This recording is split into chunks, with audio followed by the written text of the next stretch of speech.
Hello, I'm Isaac Hayes III, founder and CEO of Fanbase. Listen to what I'm about to tell you. The window to invest in Fanbase is closing. We've raised over $10.6 million of our $17 million goal. That means there's room for less than 6,370 people to invest in Fanbase for the average amount. The minimum to invest in Fanbase right now is $399. That makes you an owner in Fanbase today. Go to startengine.com/fanbase to invest. Why? because current social apps have taken advantage of users for far too long, with content suppression, shadow banning, harmful racist content, and no real tools for monetization and equity. Fanbase has over 1.4 million users and counting, allowing anyone to reach all their following and monetize their content from day one. Social media is the new TV, and whoever owns the apps that distribute that content have the opportunity to own potential billion-dollar companies. While big platforms with uncertain futures are failing to serve their users, Fanbase is stepping up to fill the gap. Don't wait until it's too late. Invest now, invest for yourself and your future. Go to startengine.com/fanbase and own the next generation of social media.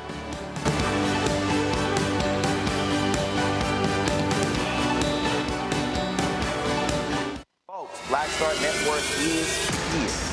Oh, no punches! I'm real revolutionary right now. Support this man, Black Media. He makes sure that our stories are told.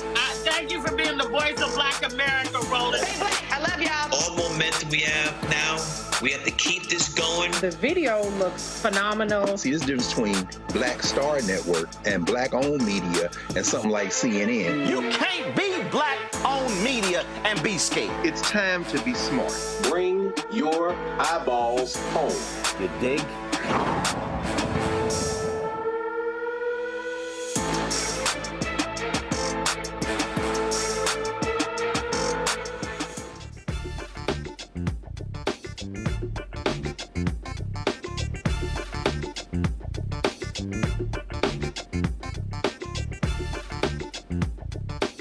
What's up, folks? Today's Thursday, April 24th, 2025, coming up on Roland Martin Unfiltered, streaming live on the Black Star Network. St. Augustine University officials, they meet with community leaders, elected officials. After we told them elected folks to get off their butt and do that, we'll tell you what happened in the meeting and what is going to happen next. Also, folks, on today's show, a federal judge tells the Trump folks, y'all can't be in the DEI programs K through 12. We'll break it down for you. Also, the Trump folks, they dropped an HBCU executive order. Let's just say it's 1,000 words of bullshit. We're going to break it down for you on today's show.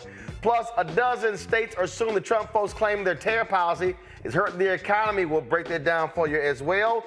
Plus, in California, a federal appeals court will allow sheriff's deputies to resume conducting warrantless searches of people released before trial. Lots we gonna break down. It's time to bring the funk. I'm Roland Martin Unfiltered on the Black Star Network. Let's go. He's got it. Whatever the miss, he's on it. Whatever it is, he's got the scoop, the fact, the find. And when it breaks, he's right on time and it's rolling. Best believe he's knowing. Putting it down from sports to news to politics. With entertainment just for kicks, he's rolling. It's on go, y'all. It's Roland Martin, rolling with Roland now. He's funky, he's fresh, he's real, the best, you know he's Roland Martin now.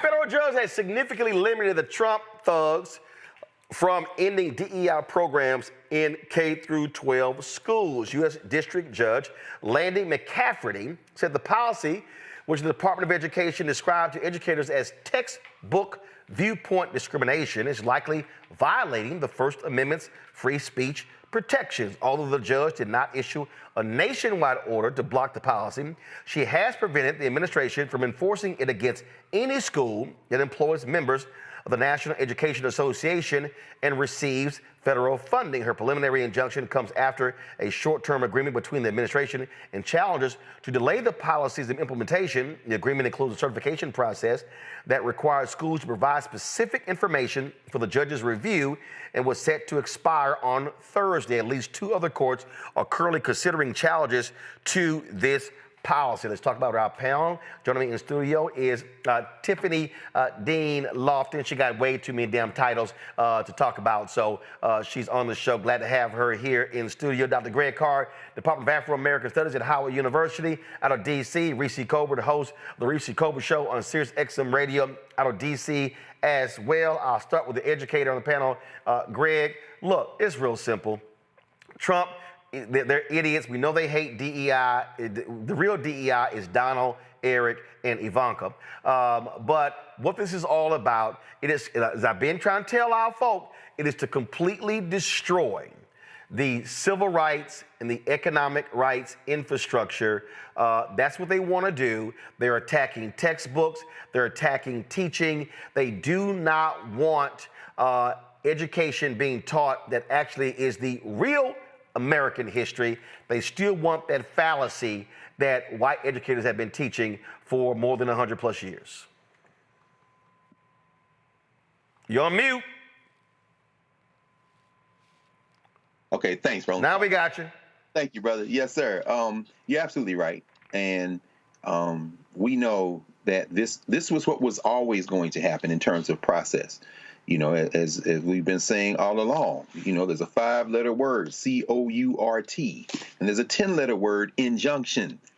That was always going to be, and this will always be the role of the courts, particularly the federal courts. When they put that clown, when they read those executive orders that he hasn't read in the Oval Office, and they stick those pieces of paper down in front of the clown, and they give him his little crayon to scribble his signature on, and he holds it up with that stupid look on his face, that's all a distraction. Some of the stuff may slip through, much of it won't, because it is unconstitutional. As the judge said today, Judge McCafferty said, the letter doesn't even define what DEI is. And so it absolutely violates First Amendment. And of course, John Roberts has been taking a hacksaw to the First Amendment for decades, allowing some things like corporations and billionaires to control federal elections. That was the thing that set all of this off, the Citizens United case. And this Roberts court has clearly favored this concept of association over the Establishment Clause. There's no establishment of religion. And so finally, what they've been trying to do is two things. Number one, on the First Amendment case, Tip, they've been trying to push their worldview as the normative standard in this country, and anything that doesn't agree with it as somehow being oppressive. That's falling apart in the courts. The second thing, which is a little bit more murky, they're trying to use our tax money as the weapon. That is the whole Project 2025 agenda, to use our tax money. So we're going to take money from you if you don't follow our worldview, follow our ideology. But ultimately, I think that's going to fail in the courts, too. You know, look, Tiffany, you are working to organize and mobilize students across the country. You were the president of the United States Student Association, right? USSSA. Mm-hmm. And I keep telling everybody what this is all about. This is an absolute blowback from May 25th, 2020. George Floyd gets murdered, and you had young white people, Latinos, Asian Americans, woke about the realities of this country, and these folks, no, we gotta shut this down. Absolutely. So in 2021, they attacked Black Lives Matter. 2022, they attacked CRT. They ran people around the country for school boards, Moms for Liberty, and people were asleep. They were not woke, and that's how they took over those school boards. 2023, it was woke. 2024, it was DEI. They do not want white children learning the truth in this country, and so their whole deal is we gotta wipe all this stuff out of K through 12 to keep them ignorant. Not only that, 2008 to about 2016, so for 8 years, there was a very strategic right-wing campaign to dismantle how students on campuses across the country, college campuses across the country, spend their student fees to fight for advocacy and to do lobbying at the statewide and the federal level. So what that did was it prevented students from being able to advocate and fight for quality education, stopping tuition increases, protecting diversity, equity, and inclusion, and et cetera. The problem with this is that there is nobody so far that Trump has appointed or added to his team that I approve of that has supported public quality higher education. The fool that we have now, who's Secretary of Education, is a complete loser and bozo, and I don't trust anything. A wrestling executive. A complete loser and bozo, and has no affiliation with higher education except for the fact that she served on a board in Connecticut somewhere, even though she is aspiring to be an educator and a teacher. And so if we're talking about an advisory board that the White House is now saying that they want to implement to support HBCUs, I think it's a complete photo op and joke, since you have already attacked diversity, equity, and inclusion on our college campuses across the country. You have not given any more money to HBCUs, and now you want to add business leaders, community leaders, and educators that you will choose to be on the board. Let's be clear, Roland, I was not only the president of the United States Student Association, I was also the youngest person to be appointed to the commission at the White House under Obama's administration for the White House Initiative for Educational Excellence for African Americans. If you want to do this right, you don't just appoint people that you want to tell HBCUs what to do. You ask the HBCUs what they need, and then you give them what they need by having them be the advisors. We're going to talk about the HBCU executive order in a moment. This judicial ruling, Reese, again, is critical because what this is about is they want to attack K through 12. They want to attack what is being taught kindergarten through the 12th grade, because they understand you are speaking to the hearts and minds of young folks. That's what this is all about. This is about attacking the educational infrastructure. That's what they're trying to do. Yeah, I mean, well, first of all, it's about indoctrination, right? The states already have so much latitude over what kind of things are being taught in schools, hence Florida saying that enslaved people got valuable skills they benefited from slavery, and Texas calling them workers and things like that. So I think that this is also about creating the pretext of being concerned about the curriculum, and really it's a way for them to target the Black and Latino and underrepresented communities with funding. The federal government steps in to bridge that gap between what the state provides and what the kids need, because they don't have rich parents who have high property taxes that go towards school funding. And so this is, on its face, obviously an attack on the First Amendment and on freedom of education, but deeper than that, it's another way that they're leaving no stone unturned to take money away from our communities and our schools. Well, absolutely. That's what you see going on here. And people just need to understand that they're not stopping. Let me say it again. They're not stopping.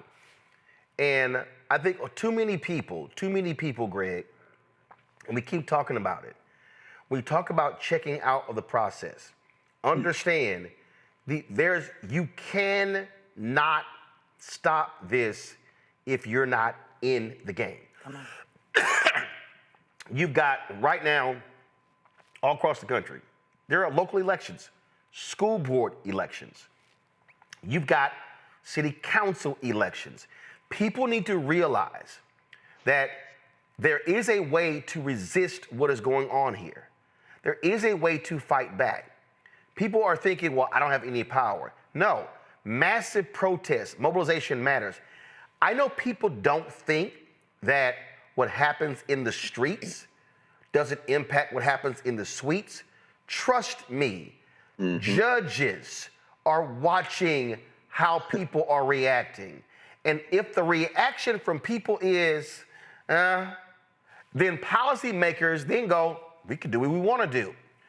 But they are afraid when the people rise up and say, no, this ain't happening. Absolutely. And it takes individuals who will take on the responsibility of being that spark to sometimes sit at the center of what is potential energy in order to spark that energy. That, of course, as you have told us many times and demonstrated with your daily walk, is the purpose of the Black Star Network. And hey, Tiff, student body president at Howard, was so grateful. I saw them the other day, and the invitation you extended for them to join in the organizing work that you did about a month ago. You know, they were so happy that you had reached out. And I'm making that point not only to, of course, always thank you for your ongoing work, but to emphasize the fact that if you don't have a Tiffany Deneen Lofton, then you often don't have the person who can then help other people understand that we do have the power. And Roland, you're making a very important point, particularly with this opening story, because when you talk about K-12, you're talking about everybody. You're talking about people's children, which means you're talking about the families, you're talking about the communities. And what we're seeing now with these white nationalists who don't have a constitutional leg to stand on, what you said at the beginning was very important. Moms for Liberty was able to do what they did because they were well-resourced. You had billionaires backing them. They're running on fear and hatred, and they had small little knots of people, including, as Lauren Victoria Burke calls him, the consensual manservant Byron Donald's wife in Florida, who were rallying them. But on the other side, you have everybody else in the country. And the minute you go into a school and say that you can't have curriculum that looks like the students in this school, well, that's then when you have struck a rock. Because now you've struck not only that child, but you struck her parents, you struck her families and her communities. And then the potential becomes even heightened to organize. And as Kwame Ture would say, organize, organize, organize puts in place. But without those anchors, without those people like you and Tiffany and all the people doing that work, it's more difficult. But guess what? Those people are in place. And I think what we're going to see now is an increasing groundswell of organized resistance, which will ultimately overwhelm these people. But the key here, Tiffany, it has to be organized and then mobilized. And I think one of the things that we've seen is that a lot of people just sort of believe, yeah, you know, I'm posting on social, important. Sure. Hey, we're having a gathering over here. Okay, that's important. Sure. But those have to all be linked. If you're doing your thing, but you're not communicating what's over here, not communicating what's over here, then you're not taking advantage of collective action. What we're dealing with here, yeah, while these battles are happening in the courts, while these civil rights groups are suing them in the courts, you still have to have people right now, end of April, you got May, another 6 months this year, then you're getting ready for midterms. That's right. You got elections happening in November in certain states. People have to, this is the moment where the organization and mobilization has to be happening to build up to that point. Let me say two things. One, I didn't get to say hi to my friends, so I just wanted to say hi, Reese. I miss you. I love you, and I can't wait to meet you in person soon. And Dr. Carr, hey, my love. And Dr. Carr, thank you. Not only for always supporting me, but also for the relationship that we have to be able to pull Howard University into the conference that we just did. We had 150 students. We had 62 legislative meetings, 39 campuses across 18 different states. And I'm just so overwhelmed and excited about the young people who are ready to continue to take action, both on the state and the national level. Roland, I really have to thank you and your entire audience, all of the fans, all of the viewers, all of the organizers and supporters of the Roland Martin Unfiltered show, because they were able to make that conference happen in the first place when we had that impromptu session. But let me say this, when you talk about organizing and mobilizing, it goes a long way. There were thousands of people who gave $5, right? Thousands of people who gave $7.50. And if thousands of people do that, that goes a long way to bring a delegation of FAMU students to come to the conference. Literally, that is how you are running your show exactly. And there's something that you didn't say that I want to add, which is we have to do the follow through. Right. We can't just do the pieces of mobilizing, and the pieces of organizing. Not only is it all connected, we have to finish what we start. And so part of the conference and part of the work that we're doing, but even the work that we're doing if we're going to resist and push back and organize for elections, has to be right now is the prep time. Midterms, primaries are already happening. Education needs to happen. People need to find out what's going to be on the ballot. Are we having not only in-home discussions, are we talking about it on the Black Star Network, but are we also bringing it to community members and in our schools and our workplaces, in our unions, in our NAACP chapters, at our churches? Are they having those conversations? And when we have those conversations now in the spring, it gives us the space to mobilize not just people who are already engaged, but folks that we can bring into the fold so that way people are not surprised. Let me also say this. All the rules are changing while we're talking. Right. We have to have a real ID. You might have to have a passport. People are getting misinformation about how you're going to cast your vote and how you're going to vote in the election, where your polling place is going to be, et cetera. And then again, we say this every single time we get on this show. Elections are not the end all be all, right? So there are town town halls that are happening across the country. There are young people who are running to replace Democrats in their seats across the country. There are virtual discussions that are happening to prep people for those conversations. And right now is the time for us to be able to do that, but we cannot just organize and mobilize. We have to do the follow through, and people have to show up in person, post on social media, donate, and have those conversations. See, Reese, that's why what I say to folk all the time. I say, listen, the event on Saturday is really important. What you gonna do on Monday? Right. See, I don't believe in the one-offs. Look, we had a massive number of people who watched us on March 4th. Mm-hmm. And I appreciate all those people. 250,000 live views. Record breaking. But here's the thing. What were they watching on March 5th?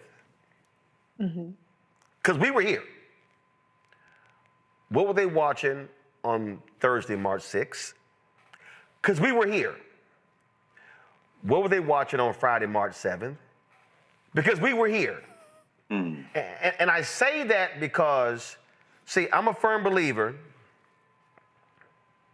that when we flex what we are able to do, ain't no excuse we can't do it again.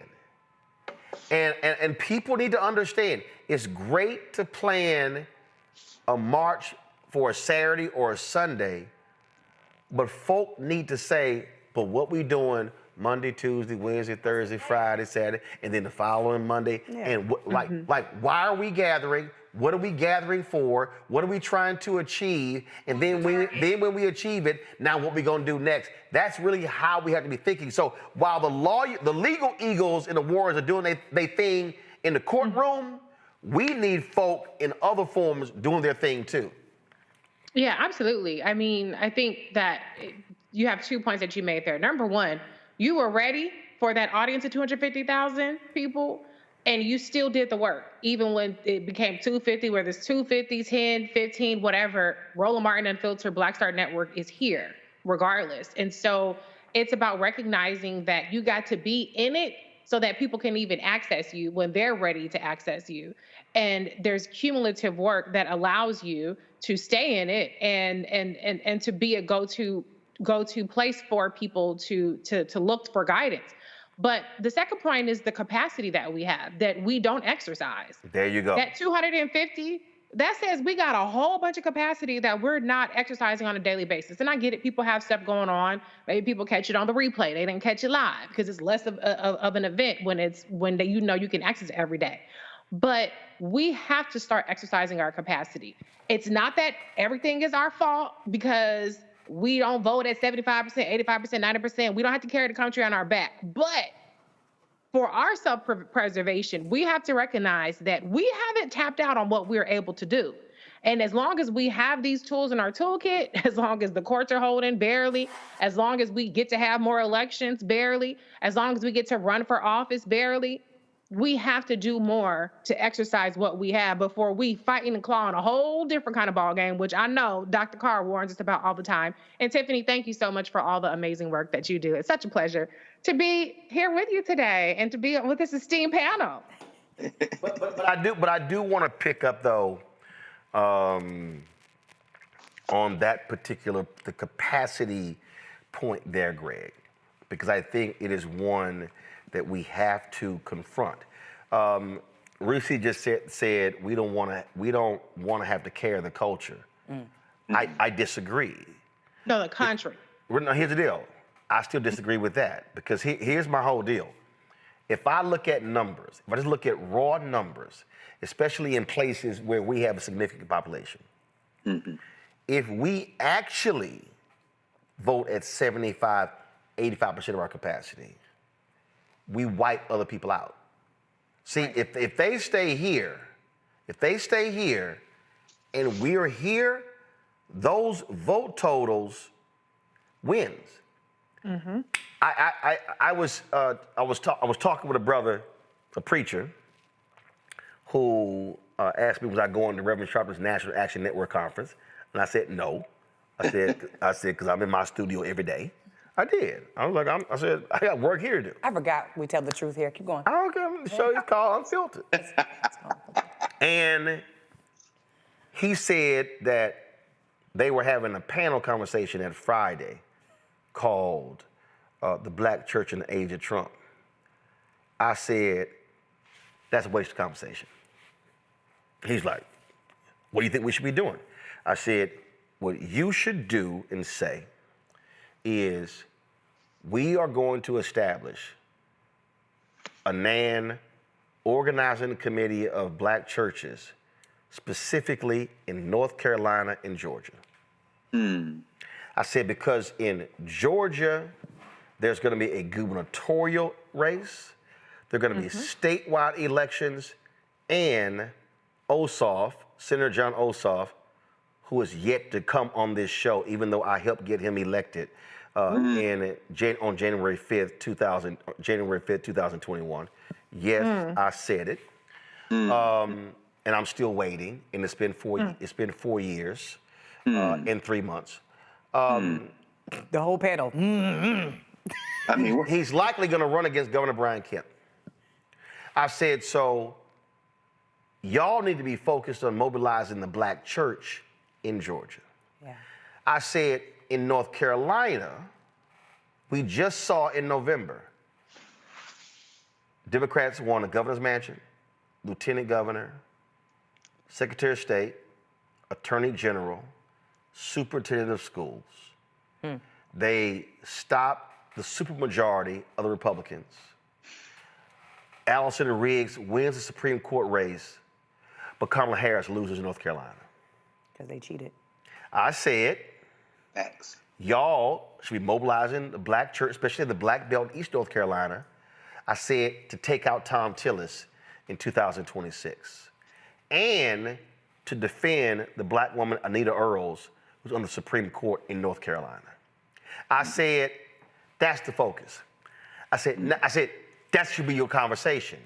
I was trying to get him to stop thinking macro and having, and let me just be real clear, having I don't know if it's unuseful, non-useful is even a phrase or a word, but it don't mean.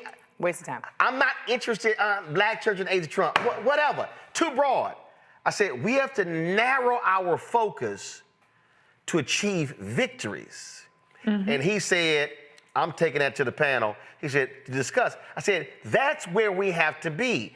I am not interested in these be-all, end-all, we talking about everything. I'm like, what we gonna do? I sat there at the NAACP Image Awards panel before the Image Awards in 2023.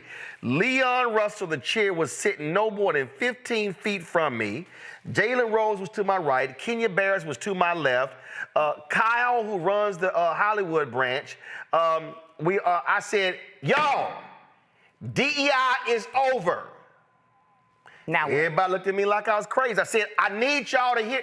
And they were like, dog, why are you so hyped? I said, because we're having bullshit conversations when the real stuff is happening and we act like we don't see it coming. Can I? Hold on, I'm coming to you. Sorry. But that was for Greg. Then you. No, I keep mine short, Roland. As I've gotten older, I think I probably mellowed in this. I think that there isn't a one strategy. I have absolutely no investment in the United States as an ongoing criminal enterprise. That's the way I look at it. And I understand that everybody doesn't look at it that way, and I don't think that precludes operational unity and that kind of united front. I've been to the National Anti Network Conference on a panel maybe 2 times since it's been on, and no time in the recent years. I do think that there is a group that kind of congeals around that, and there are people who get fed that way. We see, for example, this movie Sinners that is out, which the white Hollywood establishment tries to poo-poo, but we make our own choices. And Ryan Coogler, over the years, has built a reputation in our communities that will now sustain him and sustain the kind of work he does, which feeds us far beyond our communities. I'm saying all that as a prelude to say this. You have to be where you are. You're paying your position. I was watching an interview that our sister Tiffany Cross did with a journalist from France that she shot right there in the Black Star Network studio. And Mike Harriet was saying the other day that that was only possible because there is a Black Star Network studio. And what I'm saying is that once we think about it in terms of united front, then an Al Sharpton or a Jamal Bryant, you know, whether they're talking with the CEO of Target or not, at the end of the day, the messages don't have to all be the same. But when people are communicating with each other across ideological differences, across organizational strategy differences, that builds a compelling force. And I think at this point, that is what is going to allow us to continue this liberation struggle in this moment. Tiffany, go ahead. My bad for jumping in earlier. Sorry for interrupting you, Dr. Carr. Y'all know how I get when I get here. Dr. Carr, I wonder if you would agree with me. This is not a question that I think we'll talk about very long on the air because I think Roland will shut it down. But I just want to say that I agree with you 100%. About not investing in the colonial America, the capitalist society that we live in, and I really believe that we are at a place as a society, as a people, where if we are asking for anything less than this administration to step down and resign, then we're really wasting our time. I don't think there are any other solutions or Band-Aids up into the process. I think we need to just have our first time of the people saying, we don't want you to be president no more, and you need to step down. That's just me, and I wanted to offer that. When I train my students and young people in organizing and talking about power, and I also want to shout out myself for finishing an executive leadership class at Harvard University to learn all about power and organizing. We talk about how there are different modes, if you will, of organizing. So people might get involved in doing things like, giving out meals for the holidays to the homeless, or fundraising for people who might need money to pay for their legal fees if a police officer kills a Black person. And when we do that, those things are not wrong, but they never challenge or alter the relationships of power. They keep things the way that they are. And we need to do those things because our people need to keep our people. We're the only ones who got us. But then on the other end of the spectrum, where we're not challenging relationships of power, there are the things that we have to do to challenge the relationships of power, like lobbying, like calling our elected officials, like voting, like having direct actions, like protesting. I really believe that sometime soon, I know that labor has been talking a lot about having a general strike very soon, and I think there's a lot of possibility to talk about that as a strategy, as a tactic for the work that we want to accomplish, as long as we have demands. And I want to make that very clear to the labor folks who are watching. As long as you have demands with your tactics, it makes sense. But our folks need to have more of the, what are we doing to challenge the relationships of power and giving ourselves that power? And it's already been said here, and I'll reiterate it because folks need to hear it if they just joined. The only way we're able to demonstrate that power or to use that power to change and improve the situations in our communities is if we have relationships to one another. And the events that we have are great. They're important because we always want to bring people in. It's a never-ending cycle where we want to educate folks about what's happening. But if we only stay there, things are never going to change and we're never going to win. We have to be able to do the other things on the other side, which take risk, which require risk, which require us to also try things we've never tried before, which require some people to get loud and step out of their comfort zone. But we have to do those things if we're going to be able to make change. And just being able to talk about it at an event is not sufficient enough. Mm-hmm. Yeah. Mm-hmm. I mean, again, I just need people to understand. I mean, first, do I believe they're going to step down? No. I know you don't believe that, but that's fine. But here's the deal, though. I don't think they're going to. You also didn't believe that Kamala Harris is going to be the nominee for the election, and I said that too. So here we are. Yeah, but I don't. Well, no. I knew that if he stepped down, she's going to be the nominee. Of course, but we didn't know he was going to step down. I knew he was going to step down. But my point is, folks can call for that. That's fine with me. What I'm looking at is. You want to come with me to the protest? No. Because for me, how I look at it, the way I study the board is I look at who's already there. I look at how long you're going to be there. But I look at how can I place limits on your power. So as I am sitting here, I had a conversation yesterday with a state attorney general. And so how I look at that conversation, the most important position right now in many of these states is the attorney general. Because when you see these Democratic attorney generals suing the administration, it's the exact same thing the Republicans did. The Republican state attorneys generals sued Biden-Harris. And it was their lawsuit regarding student loan debt that went to the Supreme Court. So what has often happened is, when we think about in terms of Democrat, Republican, and the fact of the matter is, and this is what I need some black folk to just go ahead and accept and cut the bullshit, or I'm sorry, what's the new phrase? What? No cap? No cap. Whatever the hell, I mean.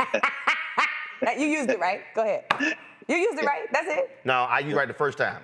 Cut the bullshit. See, I don't need to create a new phrase to say cut the bullshit. I just say cut the bullshit, okay?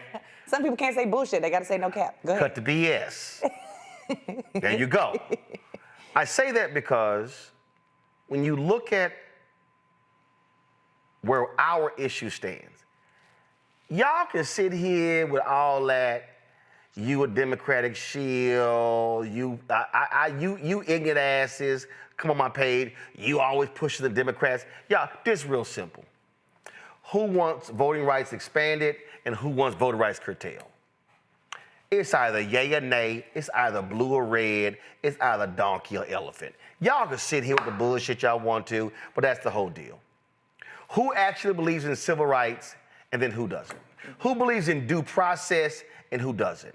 Who wants to allow prosecutors to withhold evidence to convict people and who doesn't? Who believes in reproductive rights and then who doesn't? I mean, we could just go through a whole lot of issues. So I'm not wasting time with you simple Simons and y'all silliness over, oh yeah, you should have tried to get us to vote Democrat. No, fool. I'm actually trying to get you to vote your interests. And what I'm seeing is people need to understand, if I'm looking to curtail power on the federal level, let me go back to what some of y'all simple Simons. See, I'm Scorpio. I don't forget nothing. I don't forget nothing.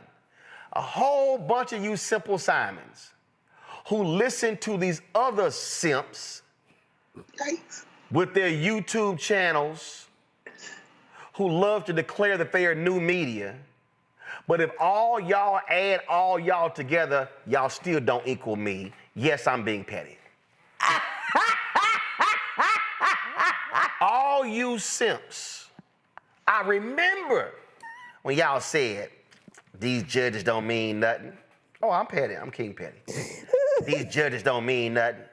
Ketanji Brown Jackson, they don't mean nothing.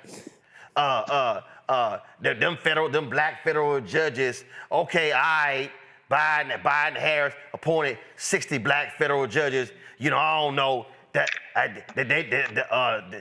they really not black. Judge Chunkin is all over Trump's ass. Yes, she is. We are talking about a federal judge in New Hampshire. Yes, she is. The Republicans right now are so mad that they want to change the rules. They now want to get rid of lifetime appointments for federal judges.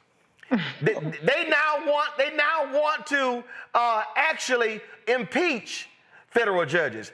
The same Republicans that praised one federal judge in Amarillo issuing an order that impacted Plan B, Peel all around America. Now they're like, no, one judge shouldn't issue an injunction that impacts the whole country. Oh, but y'all didn't mind it when y'all was there. Too many black people listen to these loudmouth, non-voting simps saying them judges don't mean nothing. And now y'all are seeing with your own eyes the power of the same federal judges.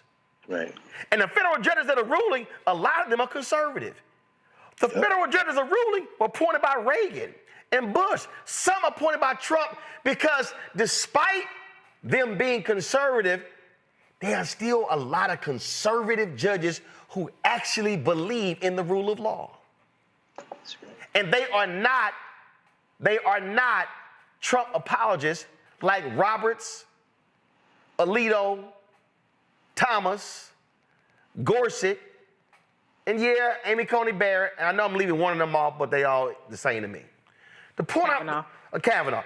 What I need people to understand is when y'all was shitting on folk like Reese and the black women who were out there protesting to have black women appointed to the federal bench, Ah, yes, that stuff don't mean nothing. Where are tangibles? Where are tangibles? Fool, that's a tangible. They are there for life. For life. For life. For life. And see, this is what I'm talking about, how I look at this whole thing. Right now, on a federal level, this is real simple. Take the House. So then Hakeem Jeffries has a gavel in his hand. If the Democrats control the House in January of 2027, no MAGA bill can get passed. That's right. I don't think we're going to make it. If Speaker of the House, if Hakeem Jeffries gets the gavel, y'all, in January 2027, they can drag every Trump secretary, every administration official down for a hearing. They can have hearing of the day. That's right. Y'all do Monday, we gonna do Tuesday. Y'all do Wednesday, we gonna do Thursday, Friday. Turn that shit into a daily TV show. That's right. Disrupt what they're doing. Force them to testify. That's right. And then you're preparing for 28. See, this is what I'm talking about. So while people are sitting here right now saying, man, we can't do nothing. We just gonna sit this thing out. We ain't gonna do, no. This is perfect takeover time. Mm-hmm. This is where I need black people, no matter where you live, going, okay, there's a school board election taking place in September. Okay, when is the filing deadline for the school board? Are these single member districts or these are at-large districts? Okay, it's 9 board members. If we take 5 seats, guess what? We have a majority of the school board. Oh, let me go pull the last time they ran to see how many votes were each one of the people elected by last time they ran. And then when I pull that, let me now go pull the precincts voted and see, oh my goodness, the turnout in the last school board election was just 12%. So that means that if I move the turnout from 12 to 15%, we can win. Oh, I'm sorry. Okay, let's see here. Let me go pull the financial reporting form to see, oh man, that person ran for school board last time and all they raised was $12,000. Oh, right. That person raised $15,000. Okay, so if we go get us a slate and we run 5 people and then Tiffany said those $5 and $10, then we sit here and say, we have a target goal that we're going to raise $75,000 for the candidates who are running. So we're going to take that $75,000 divided by 5, that's $15,000 per candidate. That's how we're going to run. Now you take over the school board. For $75,000, you now control the whole school board, the budget, the hiring process, the curriculum, you control everything. That's right. Tiffany said, this is planning time. This is takeover time. And Reese, that's what I need folk to understand. Stop sitting here.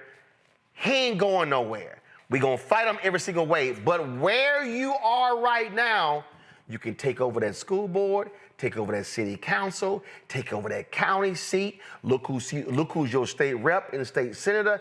I'm telling you, that's where the game is won. Absolutely. I mean, there are over 500,000 elected positions in this country. Very little of in terms of the quantity of power is concentrated at the federal level. Obviously, they have an outsized influence, but there are all kinds of elections, parish, town, whatever the case may be. And too often, I won't even talk about Democrats because maybe you don't consider yourself a diehard Democrat. There are too many people that just don't even bother to run. I happen to be married to an elected official in our town. He's a commissioner. He was the first Black man to win his seat as commissioner, and he's won re-election a couple times since then. And so I see firsthand on a day-to-day basis how important it is to be involved at that local level. Yep. Now, I don't know if he'll be senator one day or anything like that, but at the end of the day, he's starting somewhere and he's impacting whether we get a park over here or whether we get, a speed camera here or whatever the situation may be, and he cares. And I know that there are people who care in all of our communities who can do something, but they don't believe that they can have an impact when the opposite is true. So if you want to see something change, you have to start by changing it. If you can't run for office, then hell, log into the Zoom. A lot of places are still doing Zoom meetings. Go in person. Just do something. If you do nothing, then you are just waiting for somebody else to take up the mantle, and we don't have that luxury anymore. Absolutely. All right, folks, we're gonna do this here. Go to a break. We come back. Ooh, Lord, I gotta talk about y'all this silly ass executive order Trump signed regarding HBCUs. The short version of it is blah blah blah blah blah blah blah. That's the short version. I'll explain when we come back right here on Roland Martin Unfiltered on the Black Star Network. This week on The Other Side of Change. And this is a special episode that is near and dear to our heart, especially during Earth Month, where we're going to talk about how the environment impacts our everyday life and what you can do to help solve it. The issue is that the movement has not historically created a connection with us and has had narratives that really speak to our unique lived experiences and the environmental burdens and hazards that we experience. So there's really a narrative shift that needs to happen for the mainstream climate and environmental movement to really position itself as one that is for all of us. Only on The Other Side of Change on the Black Star Network. Next on The Black Table with me, Greg Carr. The enormous impact of race, education, and affirmative action in America, and how, believe it or not, white America is starting to feel a little bit of the pain. Dr. Natasha Warrantless joins us with a case study of one suburban community and how it reacted when the minority students started to excel. And most people didn't say this explicitly, but was that, the academics standards are getting higher in part because of the Asian kids, and that is making our kids really stressed out. So we need to reduce the amount of homework teachers are allowed to assign. She shares a perspective that you don't want to miss. That's on the next Black Table, only on the Black Star Network. On the next, A Balanced Life, we're talking about the stress of stress and trigger warnings, looking at those areas in our lives where we often don't turn the page or turn the corner, but giving us the ability to really take a deep dive and look at who we are, the people around us, and the ways in which we're triggered. A lot of times we are so stressed out because we are trying to control things that are outside of our sphere of control. That's all next on A Balanced Life on the Black Star Network.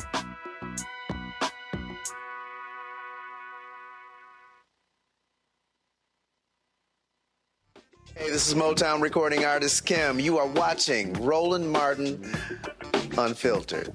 Hey, boy, he always unfiltered, though. I ain't never known him to be filtered. Is there another way to experience Roland Martin than to be unfiltered? Of course he's unfiltered. Would you expect anything less? Watch what happens next.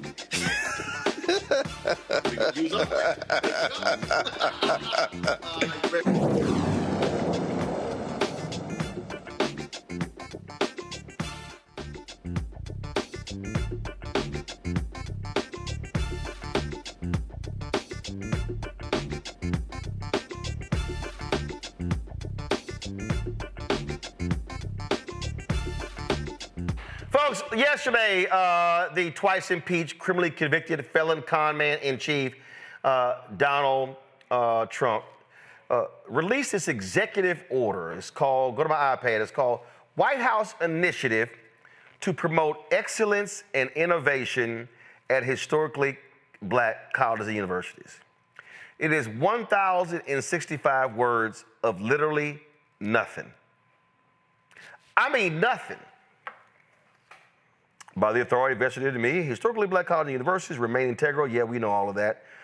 Is the policy of my administration to support HBCUs in advancing America's full potential, fostering more and better opportunities in higher education, providing the highest quality education, obtaining equal opportunities for participation in federal programs, ensuring college-educated Americans are empowered to advance the common good at home and abroad, and making our nation more globally competitive. Oh, he's establishing the White House Initiative on Historically Black Colleges and Universities. It's going to be housed in the executive office of the president. Then, with executive departments and agencies, the president's board of advisors on Historically Black Colleges and Universities blah, blah, blah, to shall increase the private sector role, including the role of private foundations in strengthening HBCUs through enhancing institutional planning and development, fiscal stability, and financial management, upgrading institutional infrastructure, including the use of technology, to ensure the long-term viability of these institutions, and blah, blah, blah, blah, blah, blah, blah. Oh, but here's with President's Advisor, Board of Advisors of HBCUs. Here we go, we're gonna do this here. Accountability and implementation and revocations. And here's the deal. Remember he said working with federal agencies. So what did he say? Executive Order of 14041, blah, blah, blah, blah. The White House Initiative on Advancing this is from Biden. The White House Initiative on Advancing Educational Equity, Excellence, and Economic Opportunity through HBCUs for Trump is hereby revoked. Within 14 days of the date of the order, the administrator of the Environmental Protection Agency shall terminate the historically black colleges and universities and minority-serving institutions advisory council. Y'all, that is the only relevant thing in this executive order. The rest of it is BS. It speaks to nothing. It is a, what's they say? It's a nothing burger. It's nothing. It's literally 1,065 words of nothing. Zero. But I'll remind y'all, HBCUs got $17 billion from Biden-Harris. This is nothing. I don't know no other word to describe, Reese. I do. It's a phrase. Man, this ain't shit. This ain't shit. Well, it's propaganda. It's something that That's all they it can is. pump out to their disinformation ecosystem. It's something they can pump out to the tangibles crew so they can take this and say, oh, look, Donald Trump is doing X, Y, and Z on this hand, while on the other hand, he's doing all of these things that actually undermine HBCUs, that undermine our communities. And so one thing that you got to tip your hat to Republicans is they know how to do propaganda. They know how to do just enough, just scratch the surface enough so that if you don't look at the devil in the details, you might think something positive is happening. But this man and his attacks on academia, period, on K through 12 education we've already covered, absolutely is going to impact HBCUs. What they're doing in terms of canceling grants that have 100 words in there, which include women, anything black, anything, that's money that's being taken away from HBCUs as well. And so this is where Republicans know how to deflect and confuse people and have all this smoke and mirrors and make that the headline as opposed to what they're actually really doing. And so it's clever because how many people are going to be watching this show and not realize the extent of how much this is bullshit? A lot of people are just going to see it. The media loves to sane wash this stuff and give that headline that makes it seem like he's doing something positive. It's nothing in here, Tiffany. There's nothing in here. It's just take away what Biden did. And I'm a little worried about what he thinks this executive order might do as it relates to giving his friends, his business partners, access and power to sort of influence what HBCUs decide to do or the direction they decide to take. There is no money attached to this executive order at all.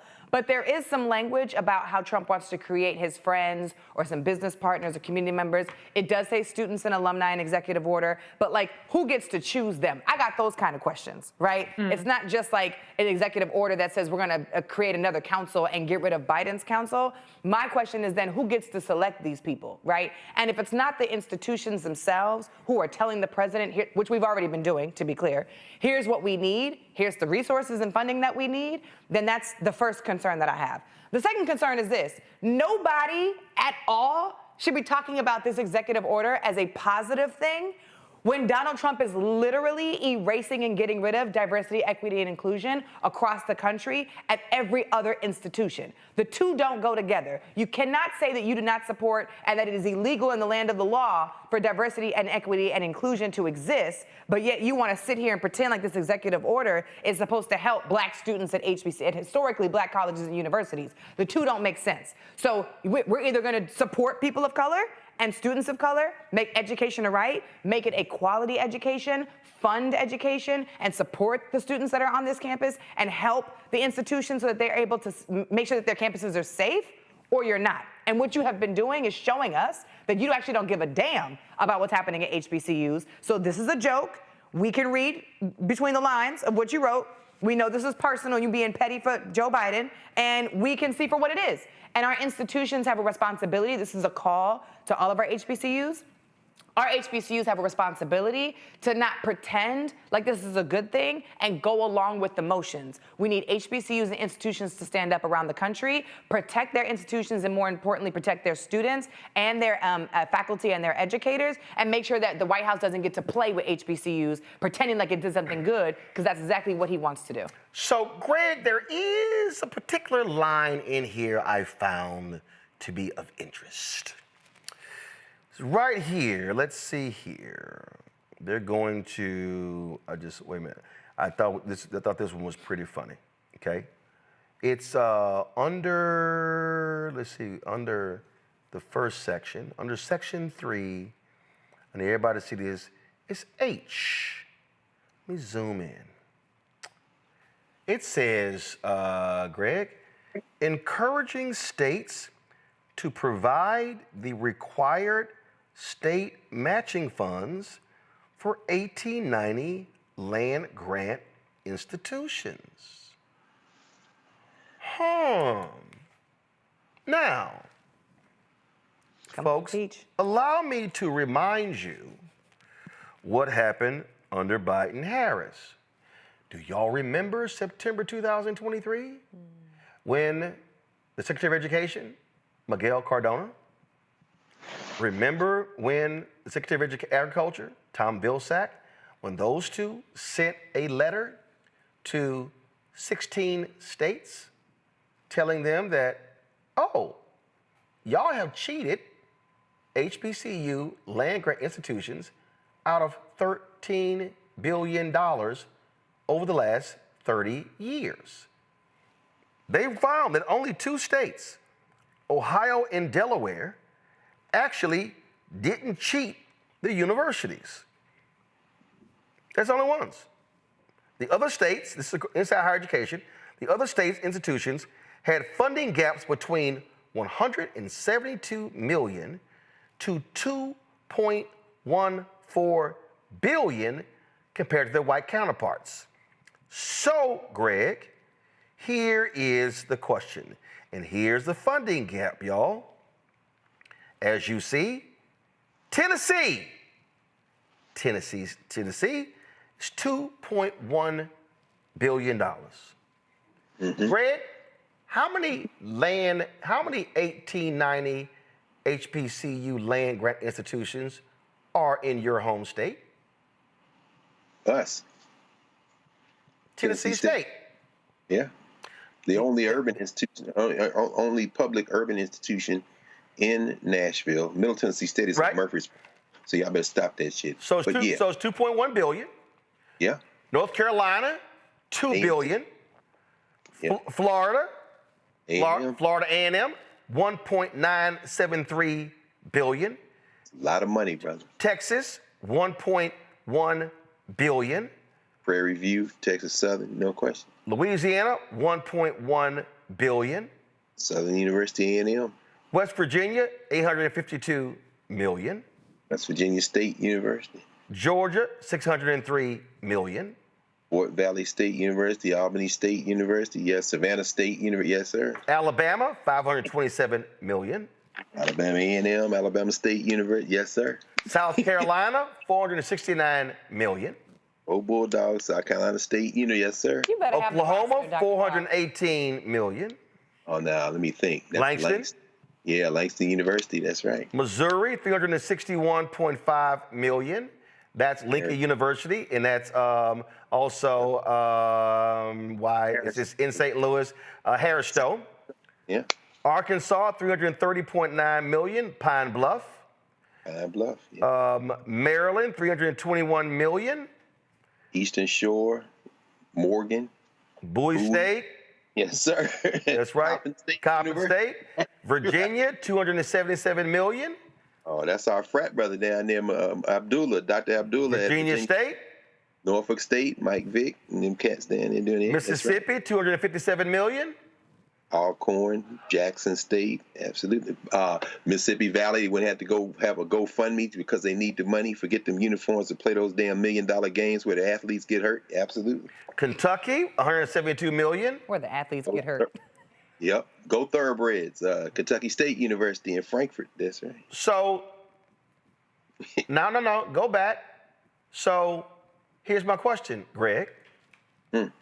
Is Trump going to call the Republican governor of Tennessee, the Republican governor of Florida, the Republican governor of Texas, the Democratic governor of North Carolina, the Republican governor of Louisiana, the Republican governor of West Virginia, the Republican governor of Georgia, the Republican governor of Alabama, the Republican governor of South Carolina, the Republican governor of Oklahoma, the Republican governor of Missouri, his former staffer, Sarah Huckabee Sanders, Republican governor of Arkansas. Oh, I hate that girl. Our frat brother, Democratic governor Westmore, Reese over there smiling and cheesing, governor of Maryland, the Republican governor, Glenn Youngkin of Virginia, the Republican governor, Tate Reeves of Mississippi, and the Democratic governor of Kentucky, Andy Beshear. So of the 16 universities listed, only 3 of them have Democratic governors. I would love to know, Greg, especially of the black maggots, and since we name calling, yes, sir. Here's what I want to know. Byron Donalds of Florida. Don't do it. Tim Scott of South Carolina. Yikes. Wesley Hunt of Texas. All 3 of you have, your states are on here. Burgess Owens, you out there in Utah, but your ass still need to be making some phone calls. How about it? And here's what I want to know. David Harris Jr., you real loud on social media. Hodge twins, Cartier family, Candace Owens. Oh, I ain't done. Let me just go ahead and just pull one. See, one person. Joseph Pignon, where you at? What I want to know is, and see, I'm going to go ahead and show her, because she loves showing her ass on social media. Yeah, I'm talking about you, Sharice Lane. Pro-black conservative. Got reparations now on your feed. FAMU graduate. Look at you with your FAMU. Here's what I want to know, Sharice. Are you going to use your social media, your MAGA capital, to tell Trump to give that money to your university? Go ahead, Greg. I told y'all I'm petty. No, you know the answer. But you got receipts, though.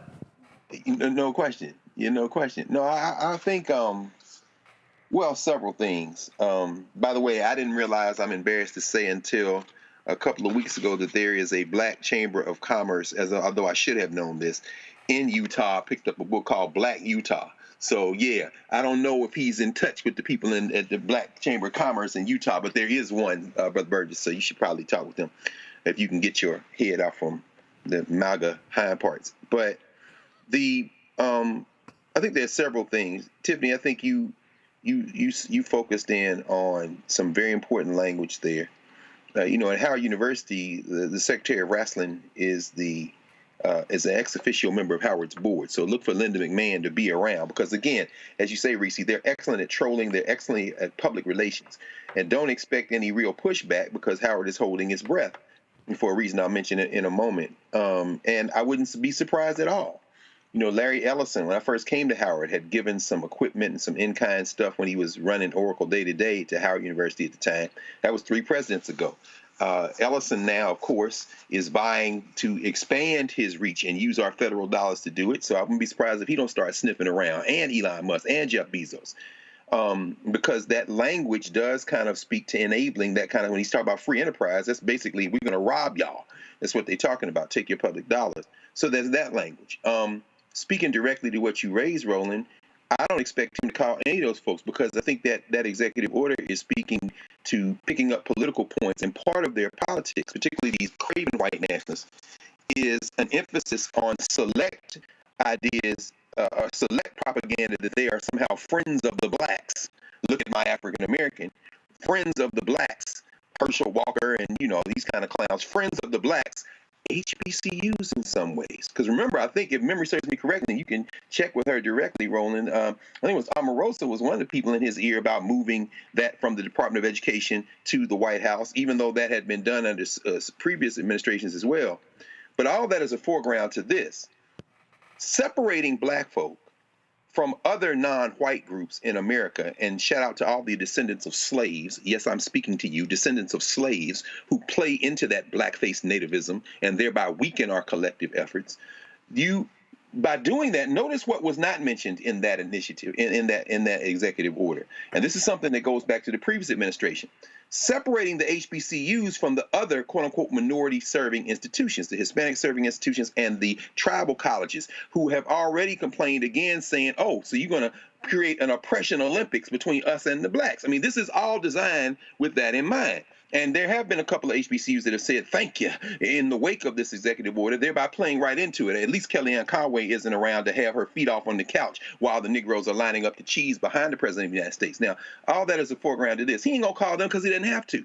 The hillbillies behind the cotton curtain will continue to try to strangle the HBCUs. This is just rhetoric. Finally, I think it's important to understand exactly what both of y'all have said. And Reese, you kind of emphasized this.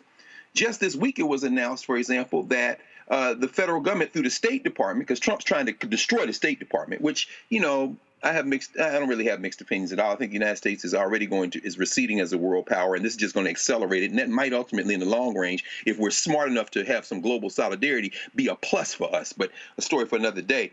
One of the things they're doing as they're pancaking the State Department is ending the contract with Howard University to recruit candidates for the Rangel and Pickering fellowships. Those two fellowships are used to recruit non-whites and underrepresented groups into the Foreign Service.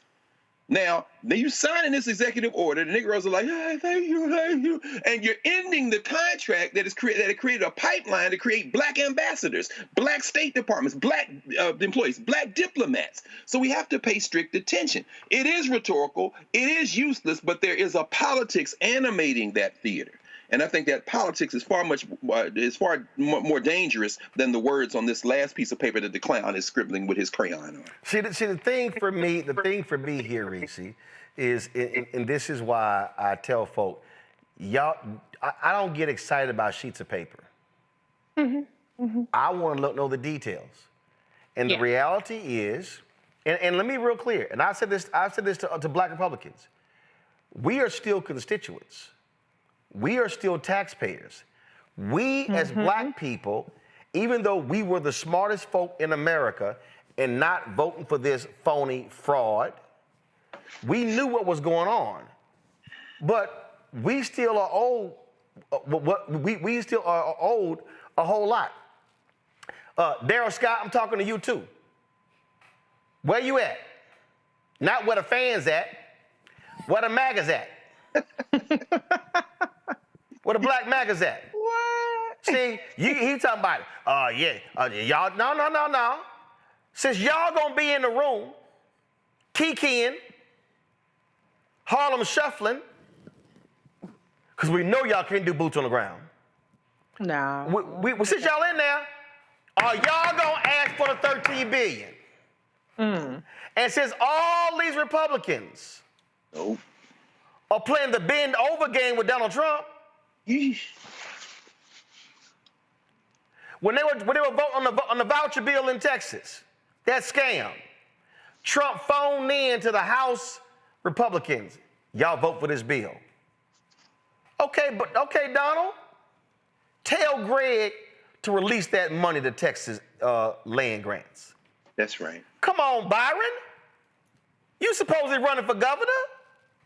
Tell Donald to call Ron and your wife, his wife, the co-governor, to release that money.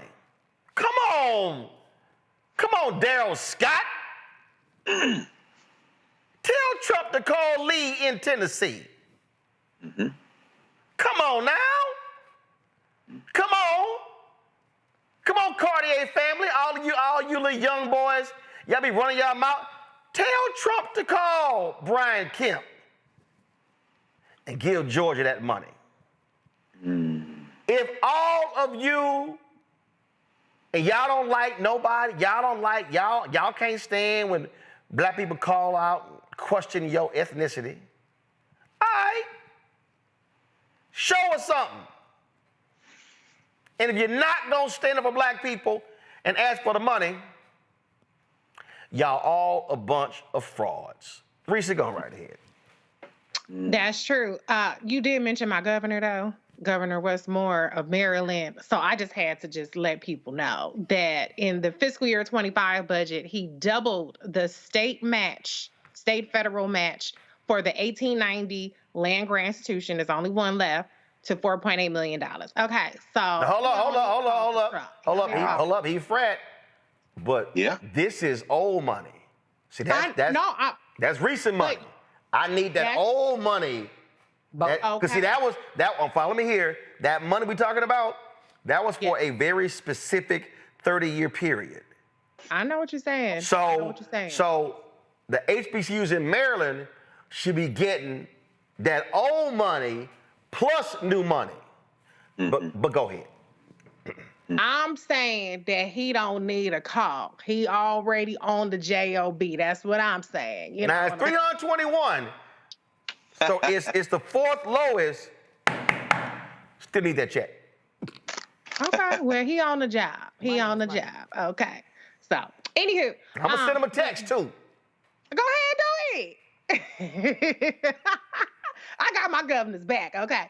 No, but anyway, to your point, yeah, I mean, if y'all supposed to be the Negro Council to Donald Trump, then Angela Stanton King always running her loud ass mouth. You in Georgia. Where you at, Angela? Oh, little Michaela Montgomery stood your ass outside of that Chick-fil-A with Trump. I ain't seen her. Brought your ass down to Revolt World trying to get loud with me. When y'all gonna ask for the $603 million? She tried to get loud. Reese, try to get loud. Man, girl, go sit your little country ass there. You called me out. You called me a lie. My parents were watching your show. Your ass lied. Say hi to the parents.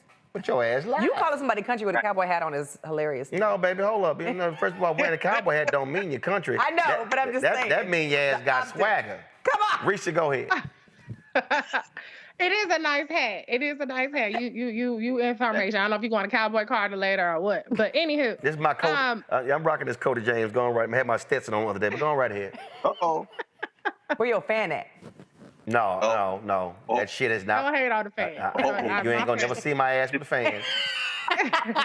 Let's be real clear. Wait a minute, I'm gonna send you the clip. Let's be real clear. No, let's be real clear. You didn't have no fan. Let's be real clear. When 803 Fresh said where the fans at, he talking to y'all. He talking to the ladies. Okay, when it's time to clap, let me be real clear.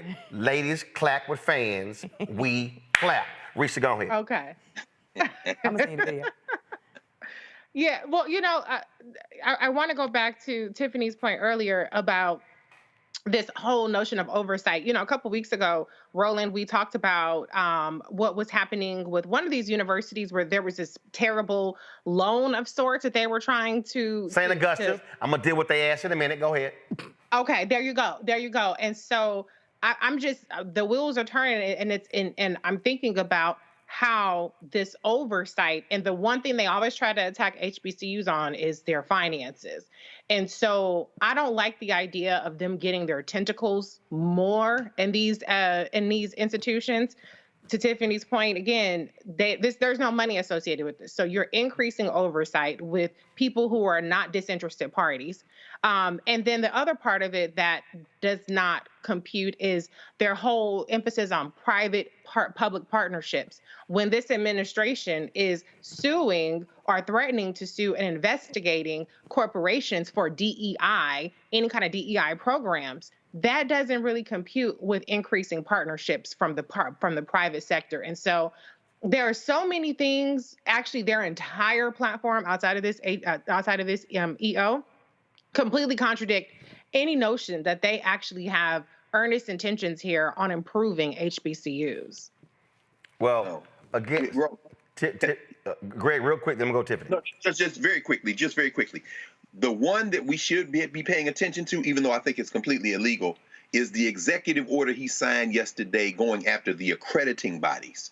Understand that every university has to have accreditation. For Howard and the Mid-Atlantic states, it's middle states. For most of our HBCUs, it's SACs. What they want to do now is expand the number of bodies that are able to do accreditation, and they want to, he used the phrase, prevent ideological overreach. It's going to be illegal, but what they are now doing, he's calling the accrediting bodies his secret weapon. If they can figure out a way to withhold funding, meaning Pell Grants and student loans, to university accrediting bodies, man, listen, that is the battleground. Because if you lose your accreditation, we saw it at Morris Brown, we've seen it different places, that means that you can't get federal loans or Pell Grants to go to school. And that is the one that Russell Vaught and them boys in Project 2025 are taking dead aim at. I just wanted to mention that. Thank you. Go ahead. The only thing I wanted to add, Roland, is when you talk about the MAGA, what'd you call them? Maggots.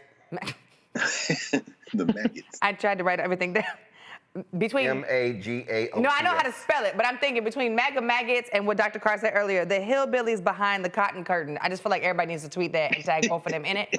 I just want to name, when we're talking about power, back to what you said earlier, the reason why we're not going to see, to be clear, any of the people that Roland listed call Donald Trump and ask him for this $13 billion is because they know that if they did, Donald Trump going to tell them no.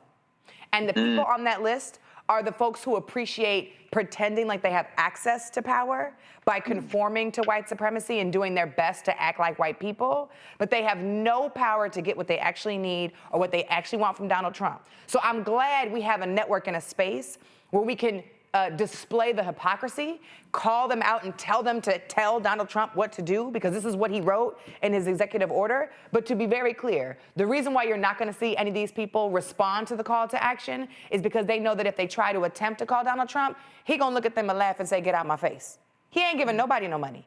And these folks don't have the power like they think they do, just because they're pretending and conforming to white supremacy and conforming to Donald Trump and making America great again does not mean that they actually have the power to get what they want. I would love to see, and I will support, I would love to see them call Donald Trump, have a meeting with them and say, look, this is what you wrote in your executive order, $13 billion on the list. Here are all the land grant institutions. Here are all the states that we're in. How are we going to move this money and hold these people accountable? I would love to see them do that.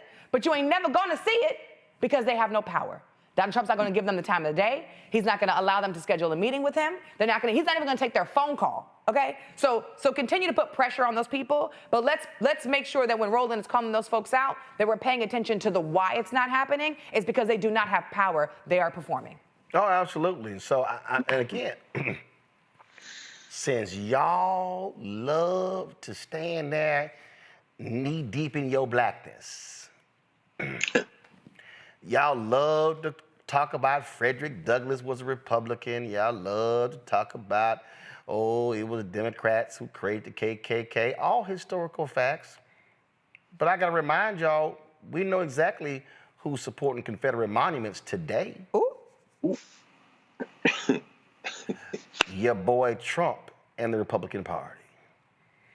If y'all claim y'all are real, be a modern day Bob Brown. Be a modern day Arthur Fletcher. That's right.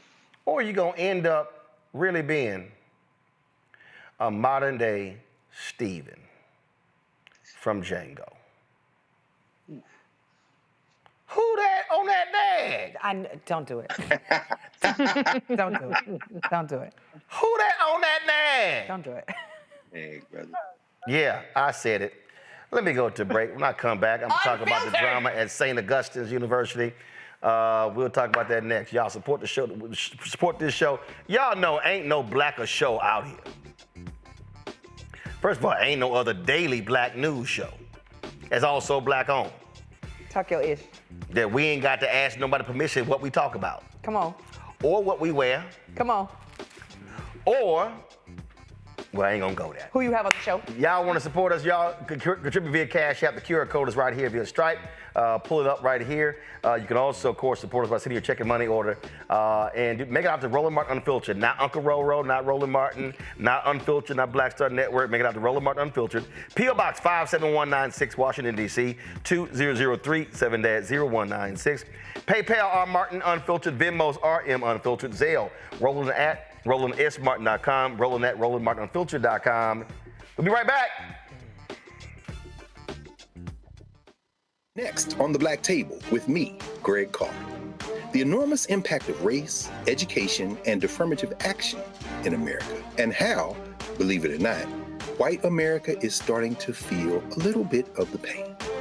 Dr. Natasha Warriku joins us with a case study of one suburban community and how it reacted when the minority students started to excel. And most people didn't say this explicitly, but was that, the academics standards are getting higher in part because of the Asian kids, and that is making our kids really stressed out. So we need to reduce the amount of homework teachers are allowed to assign.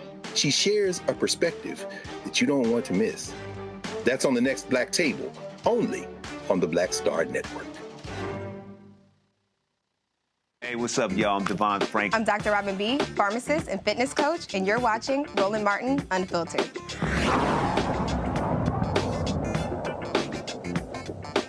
All right, folks, remember we had our town hall in Raleigh for St. Augustine's University?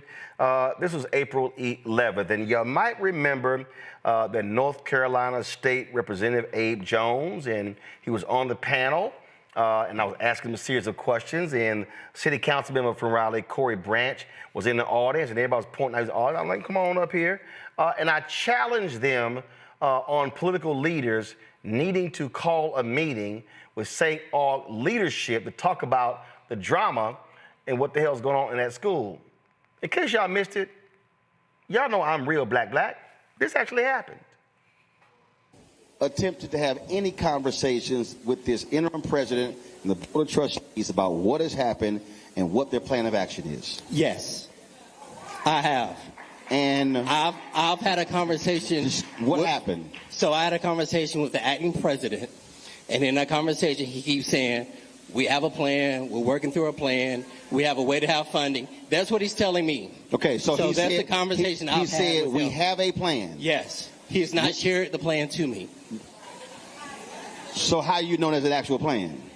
How do I know about actual plan? I don't, because he hasn't shared it to me, but I've had the conversation with him. Okay, so are you willing to join with the state rep, have a political delegation call for the interim trustees to literally come to your political delegation to explain how do we get here with documentation, and then also lay out to y'all what that plan is, because that campus being empty, let's walk this through. First, has an impact on the community when it comes to sales tax. It impacts the businesses around there. The condition of the university is now blight. So are you willing to do that in the next 10 days? I will meet with them tomorrow. I mean, I have no problem. Anyone knows I'm not hard to find. No. So yes, 10 days. I'm talking about. I meet tomorrow. Okay. Okay. I got this, y'all. So I'm not gonna say tomorrow, because I want you as the councilman, you as the state rep, the state senator, and whoever the county leader is.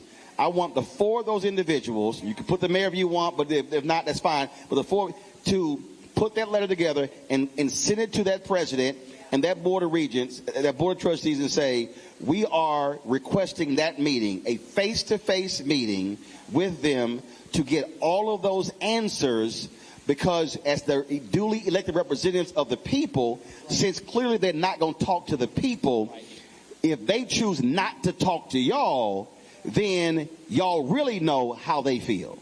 And if I can say, I'm actually their past chair of their board and their current chair. The 2 times I've interacted with them, I had to introduce myself to them, because they don't know who's in Raleigh is in leadership. Oh, no.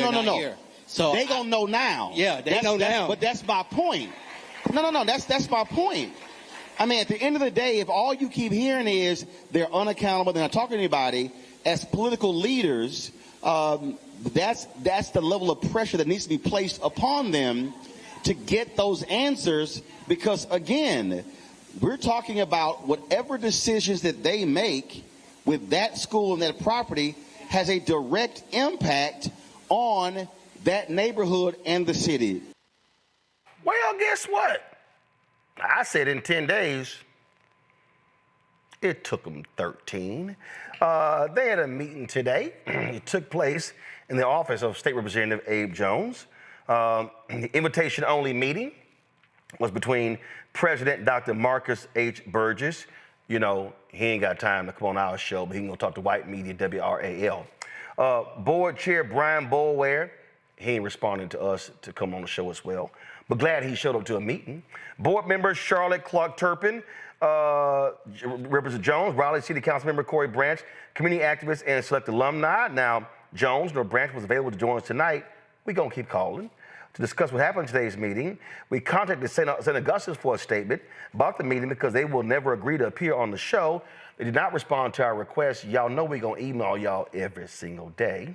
And there'll be 26 students graduating from St. Augustine's unless they fail to pay the $164,000 in unpaid tuition, fees, and other expenses that could hinder them from receiving the diploma.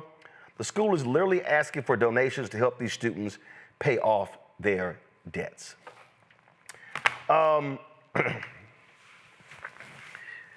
know, I understand, Greg, that, you know, one of the political folk wasn't too happy that I was pressing them like that.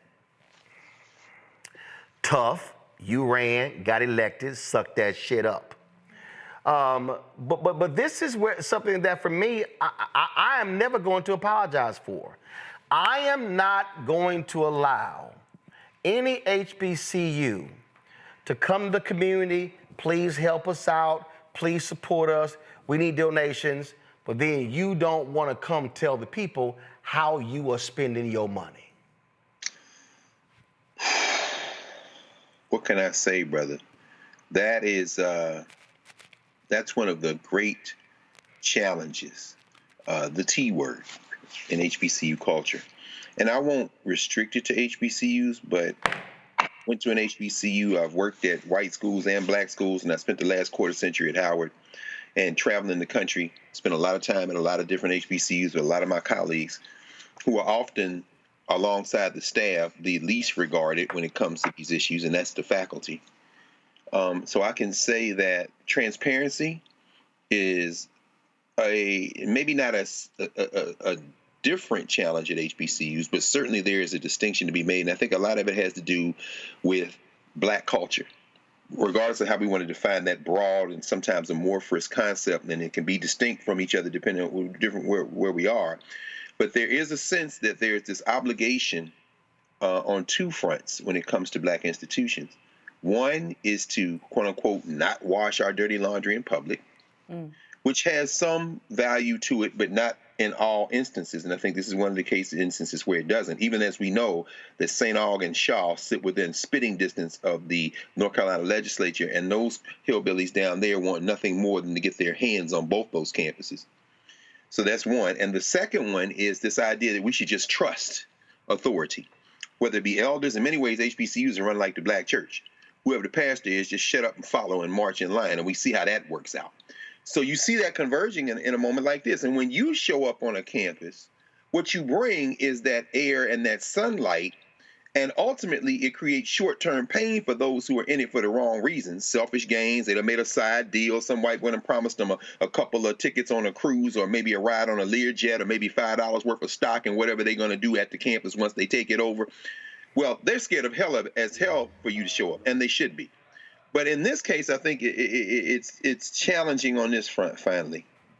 Now that it has been opened up, as you said earlier when we were talking about being involved and not just organizing, but mobilizing and then sustaining efforts, you know, what happens now that it has been opened up?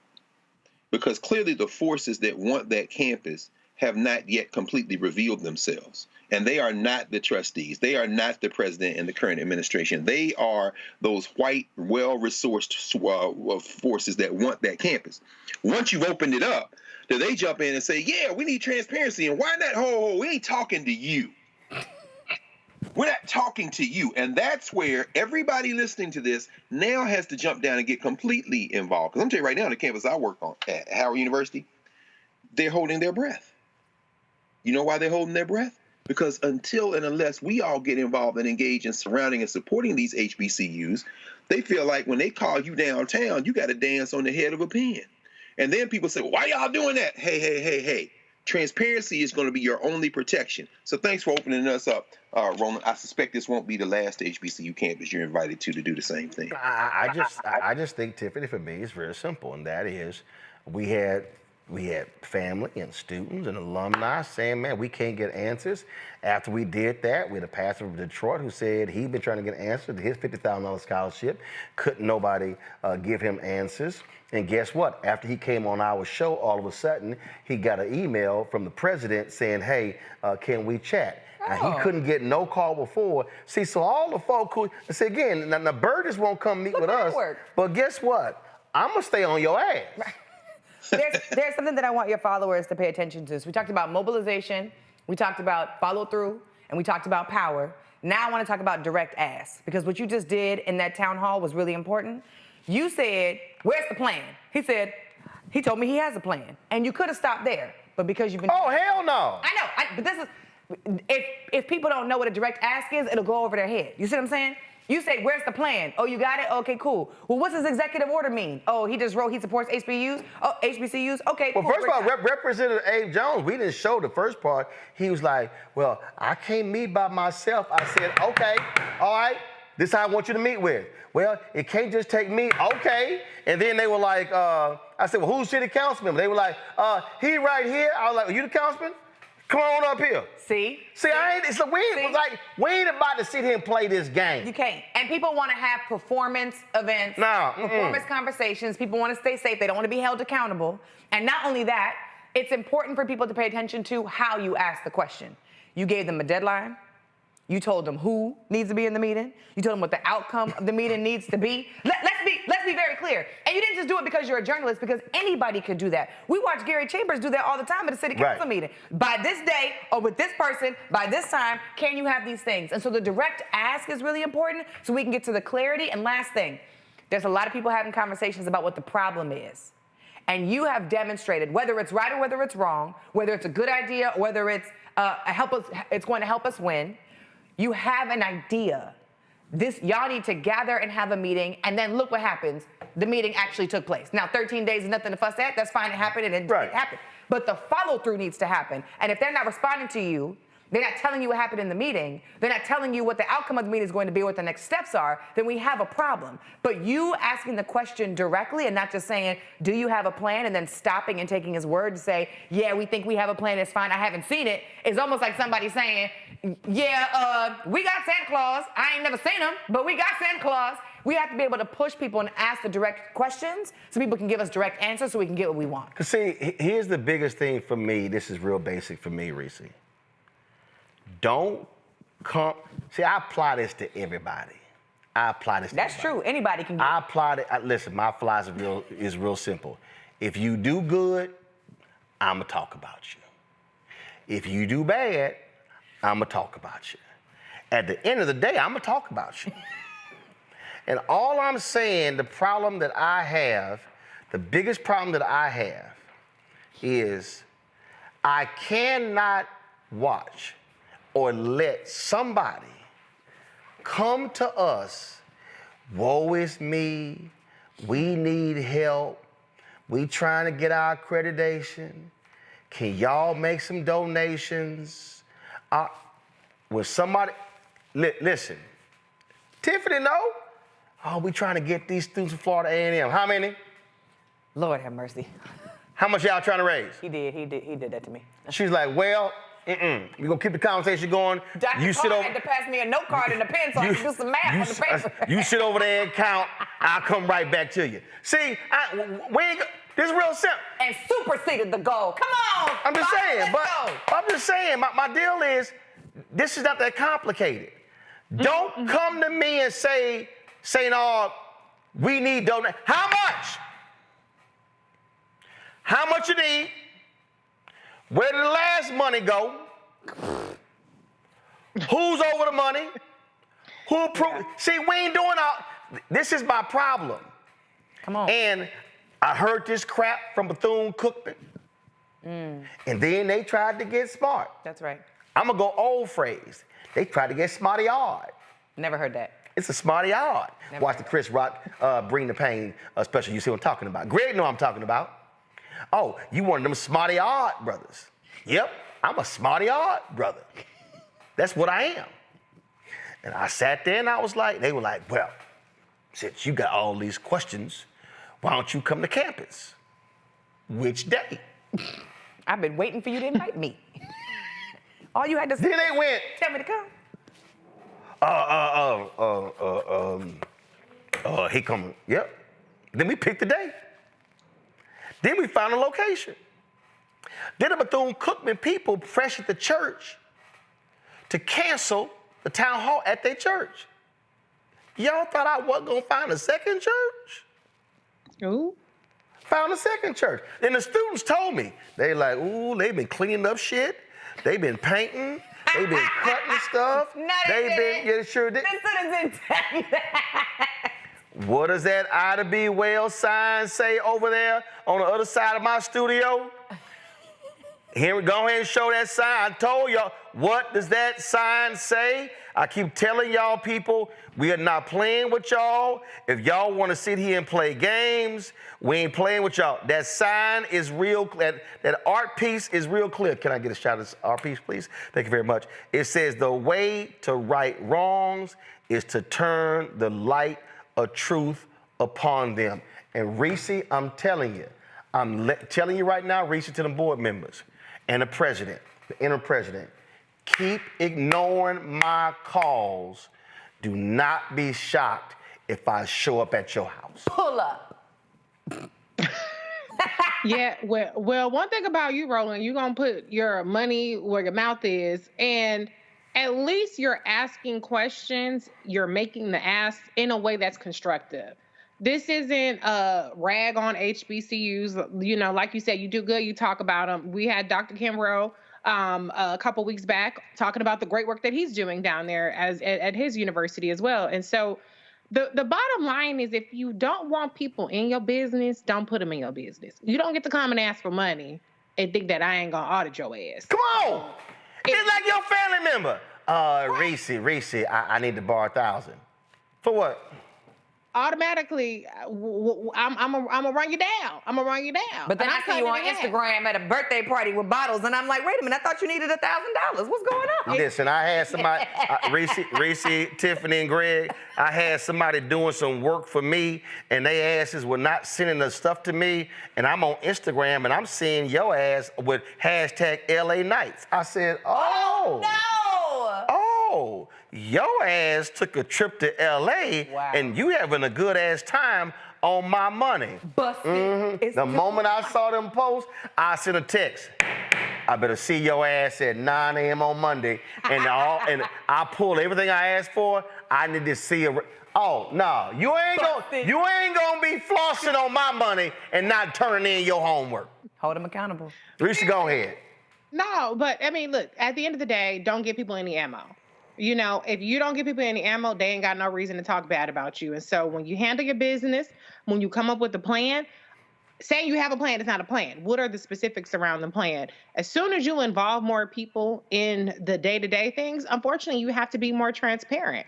If you were just handling it, then you could just do secretive because everything is handled and people don't pay attention when everything is under control. So this is one of those things that's self-inflicted, but I'm glad that there's progress being made because obviously there has to be some impetus for progress. I hate that it has to be that way sometimes with some of our institutions, that it's got to be some drama, it's got to be some hand wringing and all that other kind of stuff. But listen, at the end of the day, if it's problem solved, that's what counts. People need to stop focusing so much on this notion of how you deliver the message.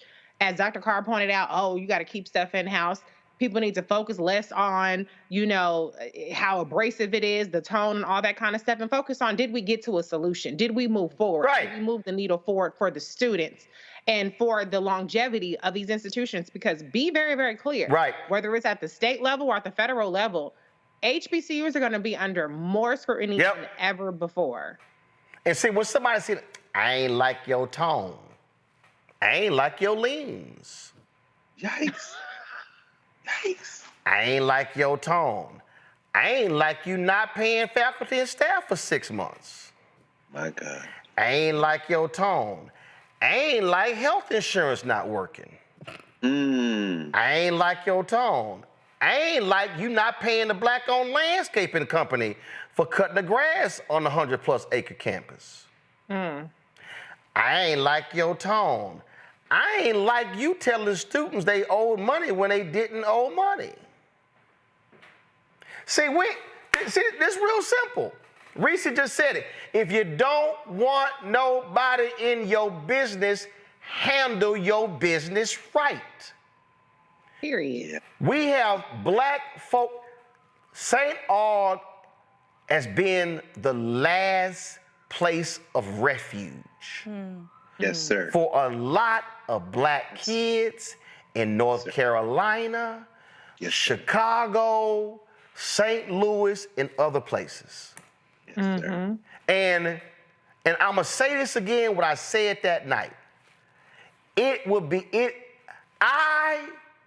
would be embarrassed to no end that if I was an administrator or a board of trustee at a school founded with the pennies and the nickels of formerly enslaved people of African descent. Rolling. If those black warriors, mamas and daddies, and sharecropping and picking cotton and selling fruit and the black tax 65, 70%, eating beans, one piece of meat in a bowl, and they survived Reconstruction, 92 years of Jim Crow, all of that. My God. And for your ass to get to 2025 and the school has lost accreditation and you owe millions of dollars and you out here signing deals with interest rates, predatory interest rates of 24 and 25% when you got a white man sitting right there in North Carolina over a $5 billion fund who was going to give you a loan at a lower interest rate, and your ego says, how dare you say that the board chair and board members need to leave in order for me to give the loan.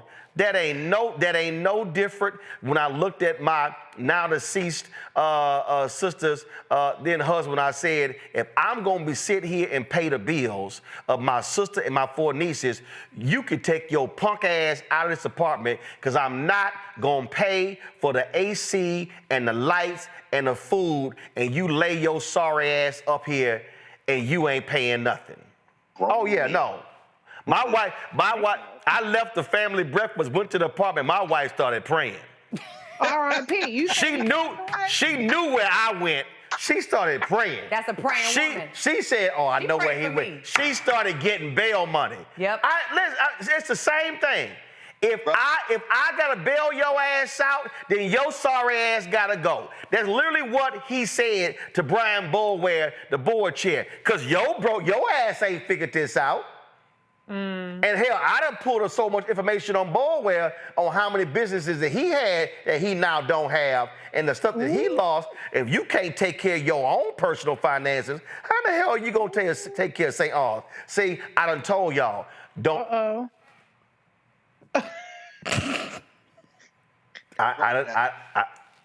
can't. You had to stop yourself?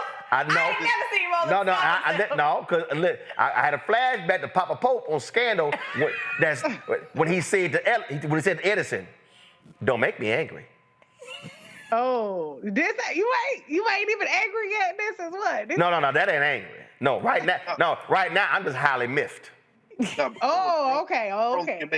You're making a very important point, brother, that I'm sitting here stirred up. Like you said, I spent my whole life at black institutions. The only time I wasn't was when I was in graduate school and I was teaching starting out, and then I came to Howard. When you start talking about what our ancestors did, brother, it's very hard. It's very hard for me to hear this and not be moved. I don't think any of us can. Y'all see that out of all the books in just this room, that whole shelf at that top, those are the history of the black teacher organizations in this country, all of them in the South. And when you talk about sacrifice, they gave it all.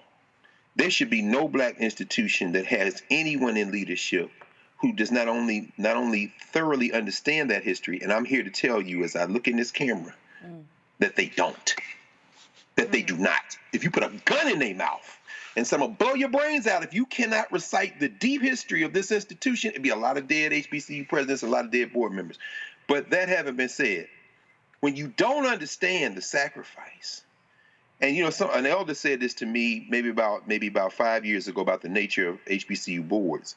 He said, when you look at the HBCU boards, not just the ones that were started by black schools, black institutions like the AME Church and the Baptists and these things, but the ones that slowly became black over time, those first black board members at HBCU boards that had once been all white, they were institution builders. So you go to a place like North Carolina, the head of North Carolina Mutual Insurance was sitting on the board.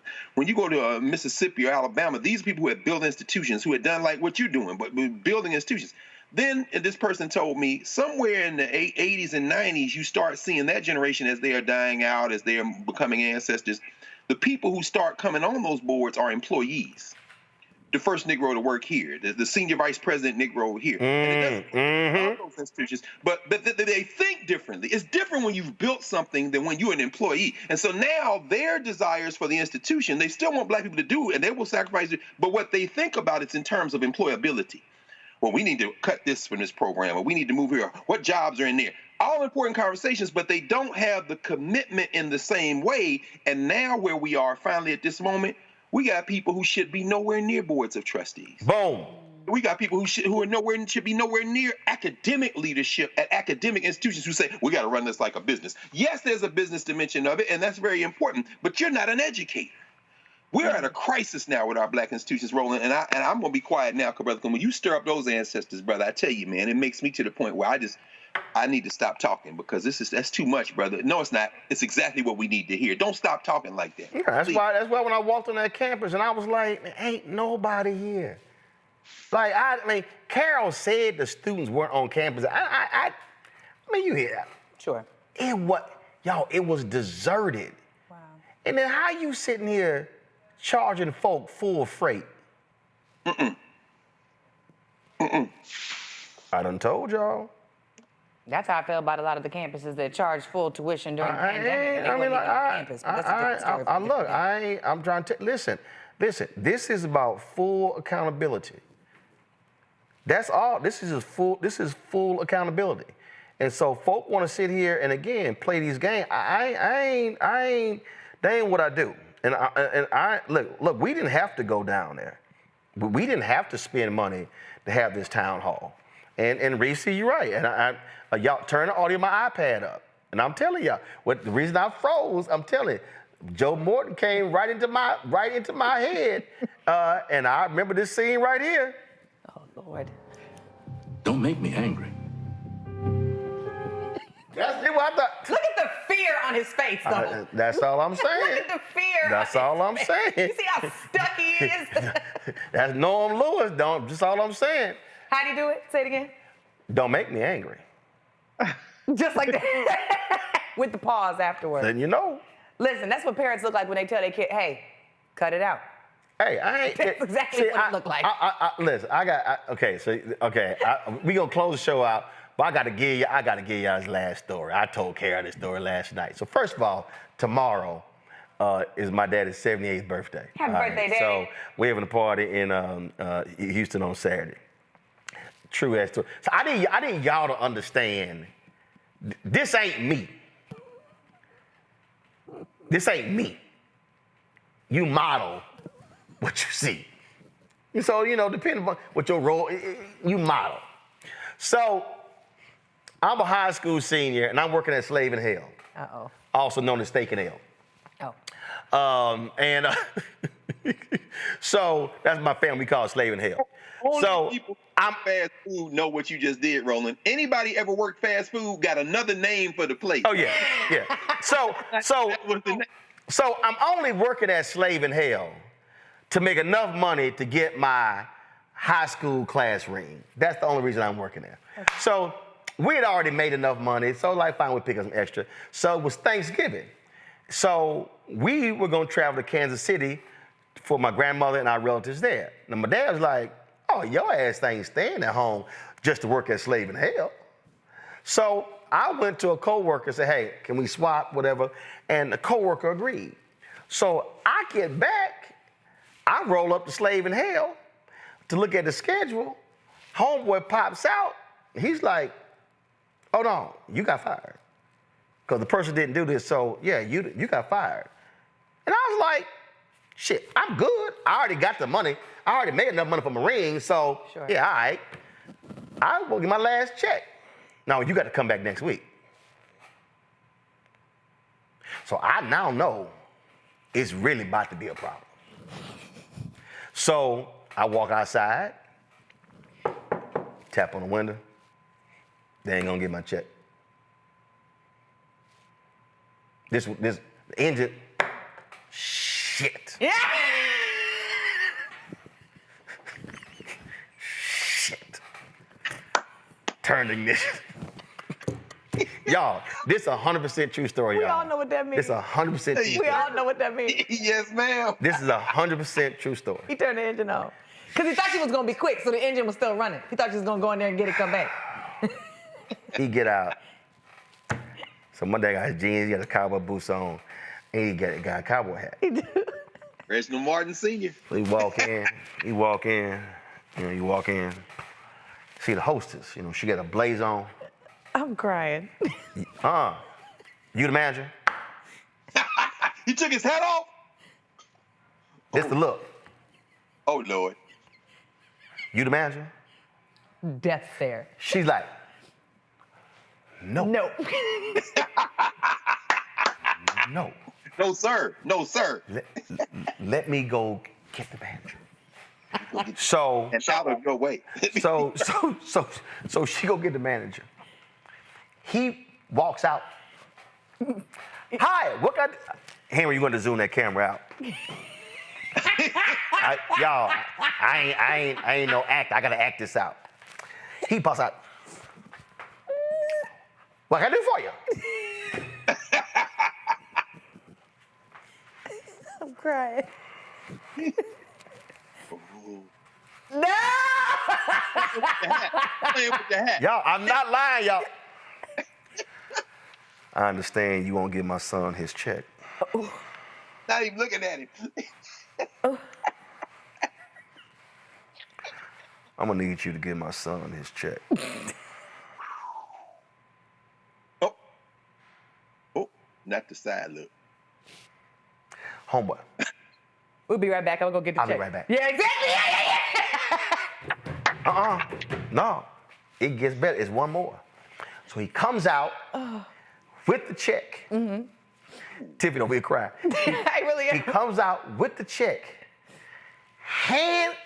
reaches out and hands it. Take this envelope. I want you to reach out and hand it to me. You know, my dad went.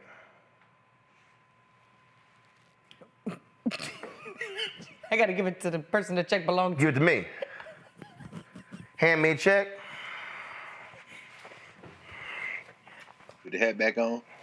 He walks out. Y'all, straight ass. Didn't even say thank you, just walked out.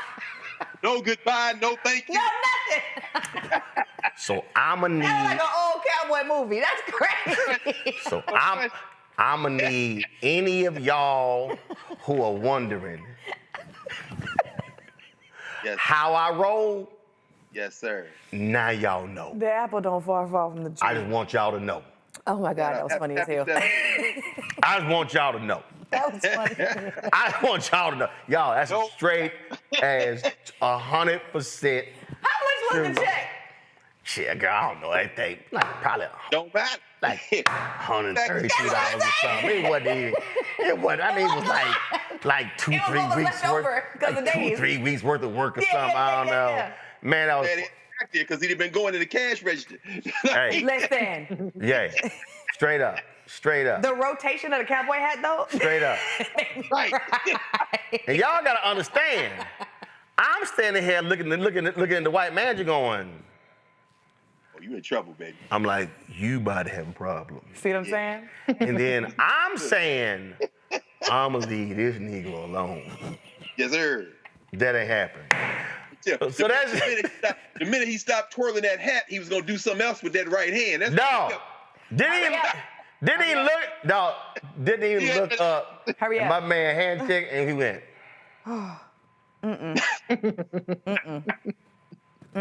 Just letting y'all know. And the lesson in that is because you were able to see your dad demonstrate that level of power, it also formed you and made you unapologetic. Oh, you gotta understand. You see what I'm saying? You see what I'm saying? So Please. all 250,000 people watching you, whether it's in one show or whether it's over a span of time, get that courage, that courage. No, I ain't. Y'all got. Listen, I'm gonna need y'all. Your daddy was really the one interviewing at that town hall. That wasn't really even. Yeah, that wasn't me. You know what? This is how. Happy birthday, Dad. This is how I'm gonna put a bow. Come on this show. How we started the show. Mm-hmm.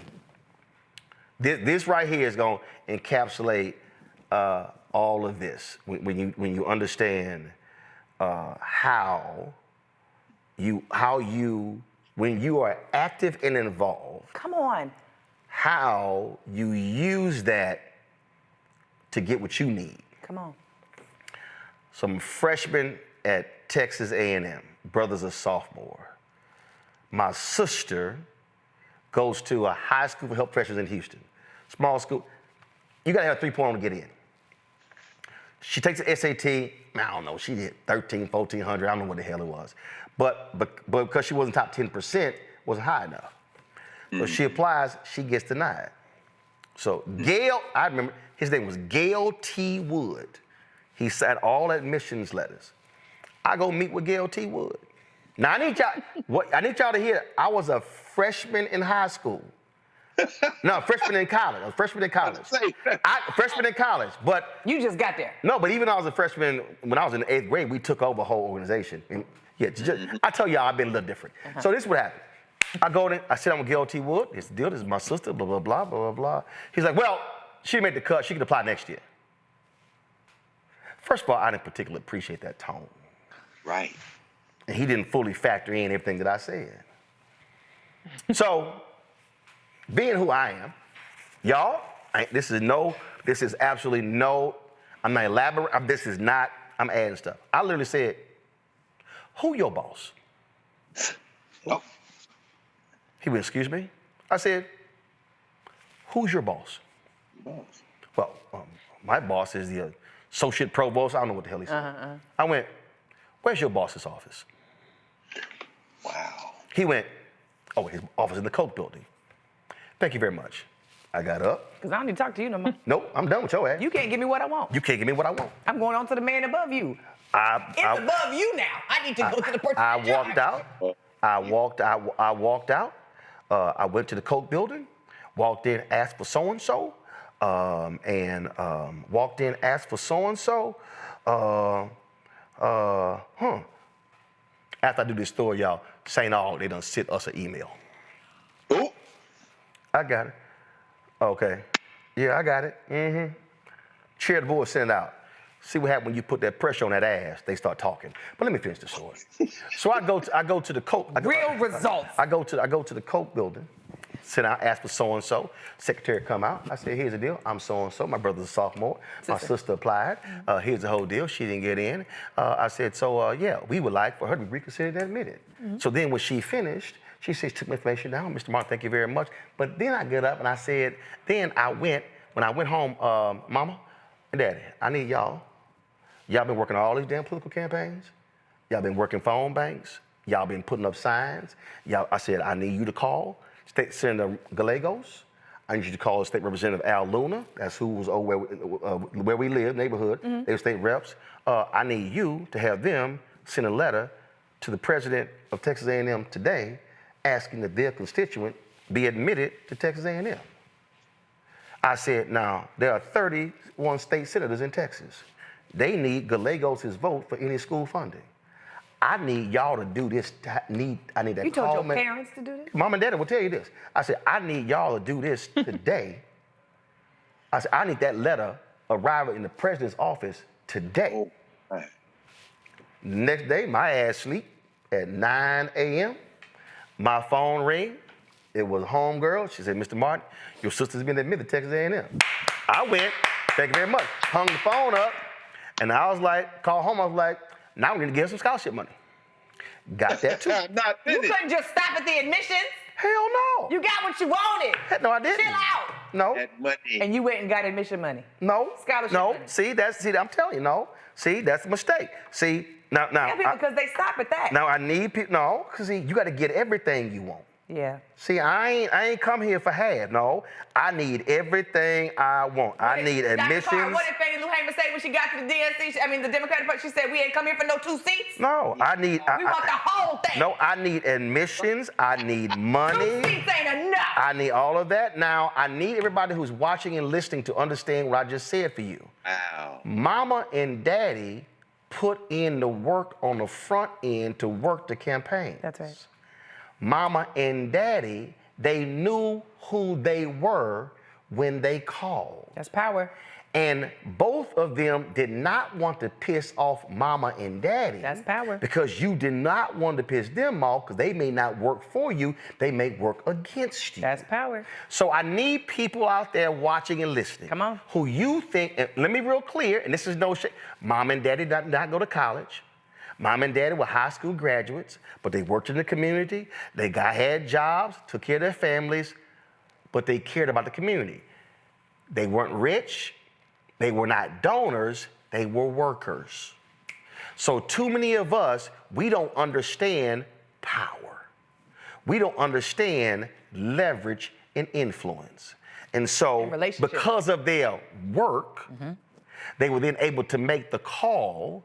And the political folk responded. Now, because I knew, remember how I'm always talking about connecting the dots? I knew how the dots were connected. That's how that thing happened. Come on. See, and so then when Tiffany just said, y'all need to turn my iPad audio up. When Tiffany said, well, that's all? You wanted else? What was that scene from Malcolm X? Let me go to the iPad. Y'all turn, I done told y'all to be ready. I tell you, turn the audio up. Here we go, listen. All right, break it up. You got what you wanted. No, I'm not satisfied. All right, break it up. You got what you wanted. No, I'm not satisfied. I wasn't satisfied. Come on. And that's where a lot of us make the mistake. We get satisfied with a crumb and it ain't a meal. Right. So let me go ahead and read what was sent to us. This was a statement that was... You're not going to say hi since they watching? Go ahead. Yes. Hey, say, how y'all doing? Say it again. Oh, no, it's not. There's no... let's see if this is it. Since... and let me be real clear, y'all. The only reason the board president he sent this out is because we had that town hall. He was not responsive to the community. He was not responsive to the alumni, and he was not responsive to the parents. And so this thing is dated April 24th, and the only reason this went out is because they had that meeting with the political leaders, which I called on them to do. So this is a statement from St. Augustine University's Board of Trustees Chairman Brian Boulware. In light of the misinformation circulating through social media platforms, public forums, and recent media appearances, including the town hall hosted by Roland Martin, it is time to address these claims directly and restore clarity to the public narrative surrounding St. Augustine's University. Full stop.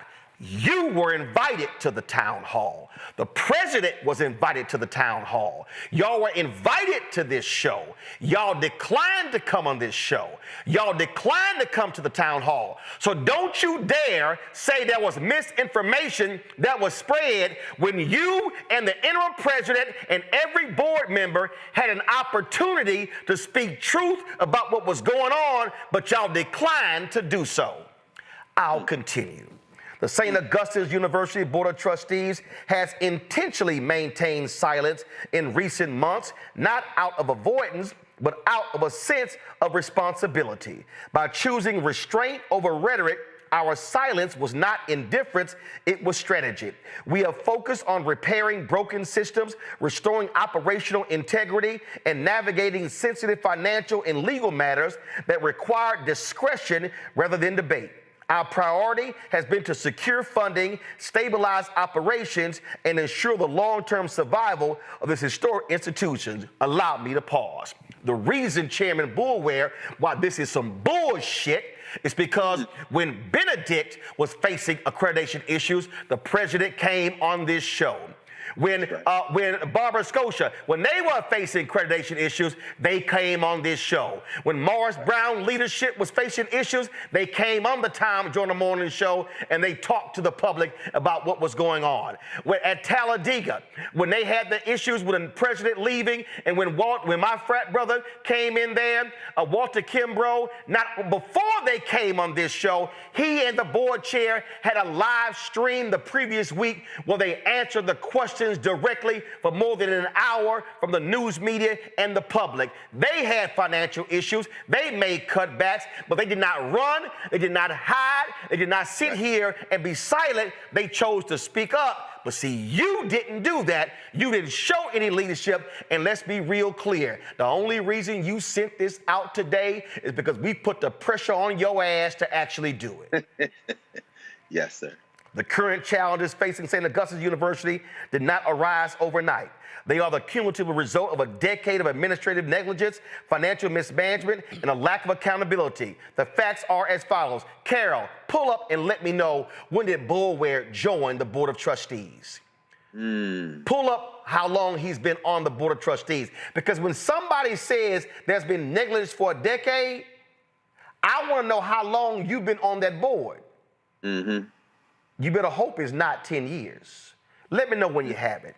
In 2012, university leadership took a $6 million loan against the university's $13 million endowment. No payments were made on that loan for 7 years, causing the total to balloon with interest and fees. In November 2024, the loan was called by its creditor, resulting in a loss of $11 million from the endowment. In 2016, the university received several federal grants. Approximately 90% of those funds were misused or drawn down with fraudulent documentation, severely jeopardizing our credibility with government partners. Allow me to stop right there. Here's what I want to know, Chairman Boulware. If you actually had fraudulent documentation from federal grants, that means somebody broke the federal law. Did you or any Board of Trustees call the U.S. Attorney's Office? Did y'all call the Department of Justice? Because that is breaking federal law. If you use fraudulent documentation to obtain federal grants, that is no different than the people who had PPP loan fraud, and the people, and you know what, who I know? The person who used to drive my vehicle, the person who used to do security for us, his ass got convicted of PPP loan fraud. And after I got rid of him, when I found out he was using my vehicle for private use. Whoa. Oh, yeah, see, I ain't got a problem going there. So when you say that happened, I want to know, was anybody indicted or charged with that? 2022 to 2026. Okay, so here we go. So, all right, 2018, administrative staff coordinated with a vendor to manipulate financial records to falsify financial statements presented to the crediting body, SAC-COC. Were any of those people turned into authorities? Were any of those people charged or indicted? That's all I want to know. In 2000, and during the COVID-19 pandemic, the university received millions of dollars in federal relief funds. No, you received $35 million in federal relief funds. I got the spreadsheet. However, university staff, say it again, Carol? Gotcha. So that's when he joined the board. Boy, you joined the board in 2018. Said during the COVID-19 pandemic, that was 2020 and 2021. The university received millions of dollars in federal relief funds. However, university staff wired a significant portion to unknown sources, and we referred the matter to the North Carolina State Bureau of Investigation where we await further action. I'm sorry, help me out. COVID was in 2020. This is 2025. Are you meaning to tell me that that took place 5 years later? Here's what I want to know. Here's what your statement does not state, Bullware. You said we referred the matter to the North Carolina State Bureau of Investigation. When? What year? How many people? You say where we await further action. Let me tell you what's going to happen. We're going to call them on tomorrow to find out what's the state of this investigation. No audits were completed from 2020 to 2024. I'm sorry. Again, Carol, can you please tell me when Brian Bullware joined the Board of Trustees of St. Augustine's? She tells me that, Brian, that you joined the Board of Trustees in 2019. The first responsibility of any member of a Board of Trustees or a Board of Governors or a Board of Directors is the financial responsibility. You are the stewards of the money. So you said between 2022 and 2020, no audits were completed from 2020 and 2024. The administration relied on pandemic-related waivers as an excuse, which masked the continued submission of inaccurate financial data. I'm sorry, how could you be on the Board of Trustees when no audits were performed? If Roland Martin is on the Board of Trustees, I'm sitting here going, when is the audit? I'm not accepting excuses. Not for no 5 damn years. No, bruh. You got to accept some responsibility for your lack of oversight. Then it says between 2022 and 2024, the administration permitted students to enroll and graduate without board approval, despite 76% of student accounts carrying balances exceeding $30,000. First and foremost, you said between 2022 and 2024. If you knew in 2022 that the administration was allowing students to graduate and they had a balance, how did it happen again in 2023? And if you knew it happened in 2023, how did it happen again in 2024? It says here, for 2020 to 2023, the administration did not pay any payroll taxes to the IRS. Despite meeting in person with the IRS during this time, the administration failed to notify the board of its critical liability information we discovered upon the termination of the previous president. I'm still not understanding this whole deal. If you are a member of the Board of Trustees and then you are seeing the documentation right here from the university, did you not have somebody double checking it? Is there a treasurer on the board? If you were sitting on the board, how could you allow, this is 2020, 2021, 2022, 2023, where they did not pay payroll taxes. That's 4 years. Are you telling me that a Board of Trustees allowed for an administration to lie to them for 4 consecutive years? You didn't read the paper? No, bruh. That ain't flying with me. From 2021 to December 2023, the administration willingly misled the board by intentionally withholding information and submitting false financial reports, resulting in the non-compliance with several federal agencies and ultimately crippling the university's ability to operate efficiently. A legally binding document such as an official affidavit supports this information, resulting in the immediate termination of the principals involved. Again, from 2021 to 2023, so they misled y'all for that period of time. 2 years. How many times does the board meet? How many? See, come on, dog. See? These issues are not allegations, they are documented realities. They represent a betrayal of public trust and a failure in leadership that has left the current board and administration to do the hard work of repair. There's plenty of blame, and many individuals who now attempt to shift blame to the current board were either silent or complicit in the past. At the same time, they held positions of power as their administration made those decisions. I still want to know how many members of the current board were sitting on the board when these things happened going back to 2012. If you are a current board member and any of this malfeasance happened while you were on the board, you should be resigning because you were not doing your job. You can't say, oh, they withheld documents from me. Nuh-uh, Reese, tell them what your background is. Finance, business economics, and accounting.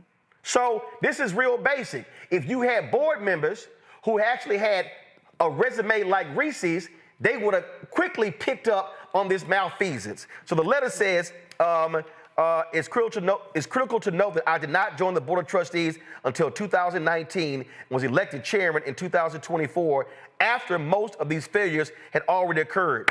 I'm sorry, Brian, I just read your own damn letter. You said you joined the board in 2019, elected chairman in 2024 after most of these failures had already occurred. Here's the problem I have, Brian. I'm a 3-time board member of the National Association of Black Journalists. I am running again, and I'm filing paperwork by Monday for Vice President Digital. Yeah, I'm coming for some current folk. And here's what I know. If I, as a member of the Board of Trustees, if there were some financial irregularities happening with the NABJ, I, as a member of the Board of Trustees, am responsible because I was not handling my duty. You can't sit here in a letter and say, I joined in 2019, became chairman in 2024, and in the same letter, you say no audits were done. Well, first of all, you can't say during the COVID-19 pandemic, significant portions of money, unknown sources. You were on the board. COVID didn't happen until 2020. No audits completed 2020 and 2024. You were on the board. Between 2022 and 2024, administration allowed people to graduate, hadn't paid their money. You were on the board. Come on, Doc. Where is your accountability in your own letter? Nowhere in here do you accept your responsibility. In fact, you actually lie. You literally say, it is critical to note that I did not join the Board of Trustees until 2019 and was elected chairman in 2024 after most of these failures had already occurred. Your own letter says that's a lie. Furthermore, over 70% of the current board members have only served within the last 18 months. Okay, let's do the math. Today is April 24th, 2025. That means if I go back 18 months, then a year from now it's April 2024, which means 18 months is October 2023. So why do I see things that happen in 2023 and 2024, meaning these irregularities happen when most of these board members were on the Board of Trustees? We were not present when the damage was done. We have accepted the responsibility of leading the recovery. Your own letter shows that is an absolute lie. You were present. You were present for 5 years. Bruh, I read your own words. I don't know you personally, but you can't put it in your own words and then say we were not present. We includes you. It ain't we. Nevertheless, our focus is not on finger pointing, it is on rebuilding. Then it goes in the spirit of the board in that spirit, the board and our interim president has taken unprecedented steps to reverse years of decline in less than 18 months and goes through all this sort of stuff. We understand the anger, fear, and frustration many of our community feel, blah, blah, blah, blah, blah. The board is fully committed to the future of St. Augustine University, to its students, faculty, staff, and alumni, blah, blah, blah, blah, blah. That's all great. I read most of the letter, but this is very simple. You were there. It happened on your watch. And when it happens on your watch and you didn't know, this is when you do the right thing and say, clearly, the board needs a new board chair. That's what leaders do.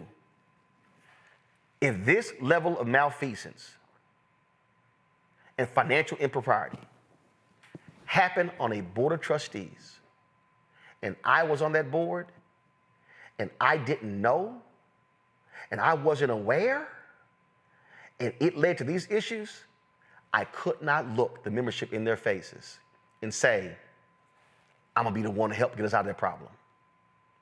Not when you were blind when it happened. And what this tells me is that you did not have the full capacity to understand your role as a member of the Board of Trustees if you could not properly discern what was going on in the administration. This is not leadership. I know you thought releasing this letter somehow you thought was showing leadership, actually what you did, you actually exposed that it happened under your watch. Brian Boulware, you should do the responsible thing and resign, not only as chairman of the Board of Trustees of St. Augustine's University, you should resign from the board altogether.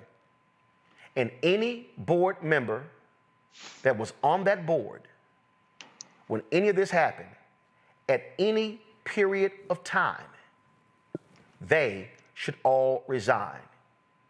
The only way this situation gets resolved fully, fairly, and honestly is that the entire current board leaves. Your own statement exposes your lack of awareness and proper governance. It's time to go for the benefit of St. Augustine University, its students, its faculty, its staff, its alumni, for Raleigh, the state of North Carolina, and for HBCUs in this country. This is your own personal failure. Tiffany, Reese, Greg, thanks for being on today's show. We went long, but we appreciate it. Folks, appreciate it. Thanks for having me. If y'all want to support what we do here, Roland Martin Unfiltered, y'all see how we roll. You see how we roll. We make no excuses. Join our Bring the Funk fan club. Use the QR code for Cash App contributions. It's right here. You're listening. Go to blackstarnetwork.com. Make a check and money order out to Roland Martin Unfiltered. Send it to P.O. Box 57196, Washington, D.C. 20037-0196. PayPal is R Martin Unfiltered. Venmo is RM Unfiltered. Zelle, Roland at RolandSMartin.com. Roland at RolandMartinUnfiltered.com. Download the Black Star Network app, Apple phone, Android phone, Apple TV, Android TV, Roku, Amazon Fire TV, Xbox One, Samsung Smart TV. Be sure to get a copy of my book, White Fear, How the Browning of America is Making White Folks Lose Their Minds, available at bookstores nationwide. Be sure to get our Roland Martin Unfiltered Black Star Network gear, hats, t-shirts, mugs, of course, our new shirts. Go to rolandmartin.creator-spring.com. The QR code is there. Or go to the blackstarnetwork.com. Also, folks, be sure to download the app, Fanbase. If you want to invest in Fanbase, go to startengine.com/Fanbase. And let me also shout out, I'm going to be in Houston tomorrow. I'm speaking tomorrow night at an event there of some community organizers. My man, Freddie Haynes, is going to be one of the speakers, but I'm also going to be the keynote speaker. So I'm looking forward to being there. And so I hope y'all could, if you're in Houston, you can join us. Y'all know we're going to do what we do. And I got a word for the folk who are going to be there. And y'all know I ain't going to hold back at all because I wasn't raised to hold back. All right, so here it is. Let me pull up right here, and then we out of here because I'm late for dinner. I know I got a dinner appointment. I'm late. It's been that way. I've been busy all day. Here we go right here. Folks, I'm going to be at the Bell Tower on 34th. Go to championsofchangegala.com. championsofchangegala.com for tickets. QR codes there as well. Folks, that's it. I'll see you tomorrow from my hometown of H-Town on my dad's 78th birthday. Until then. Holla! Network is here. Oh, no punch! I'm real revolutionary right now. Thank you for being the voice of Black America. All the momentum we have now, we have to keep this going. The video looks phenomenal. See, this difference between Black Star Network and Black-owned media and something like CNN. You can't be Black-owned media and be scared. It's time to be smart. Bring your eyeballs home. You dig?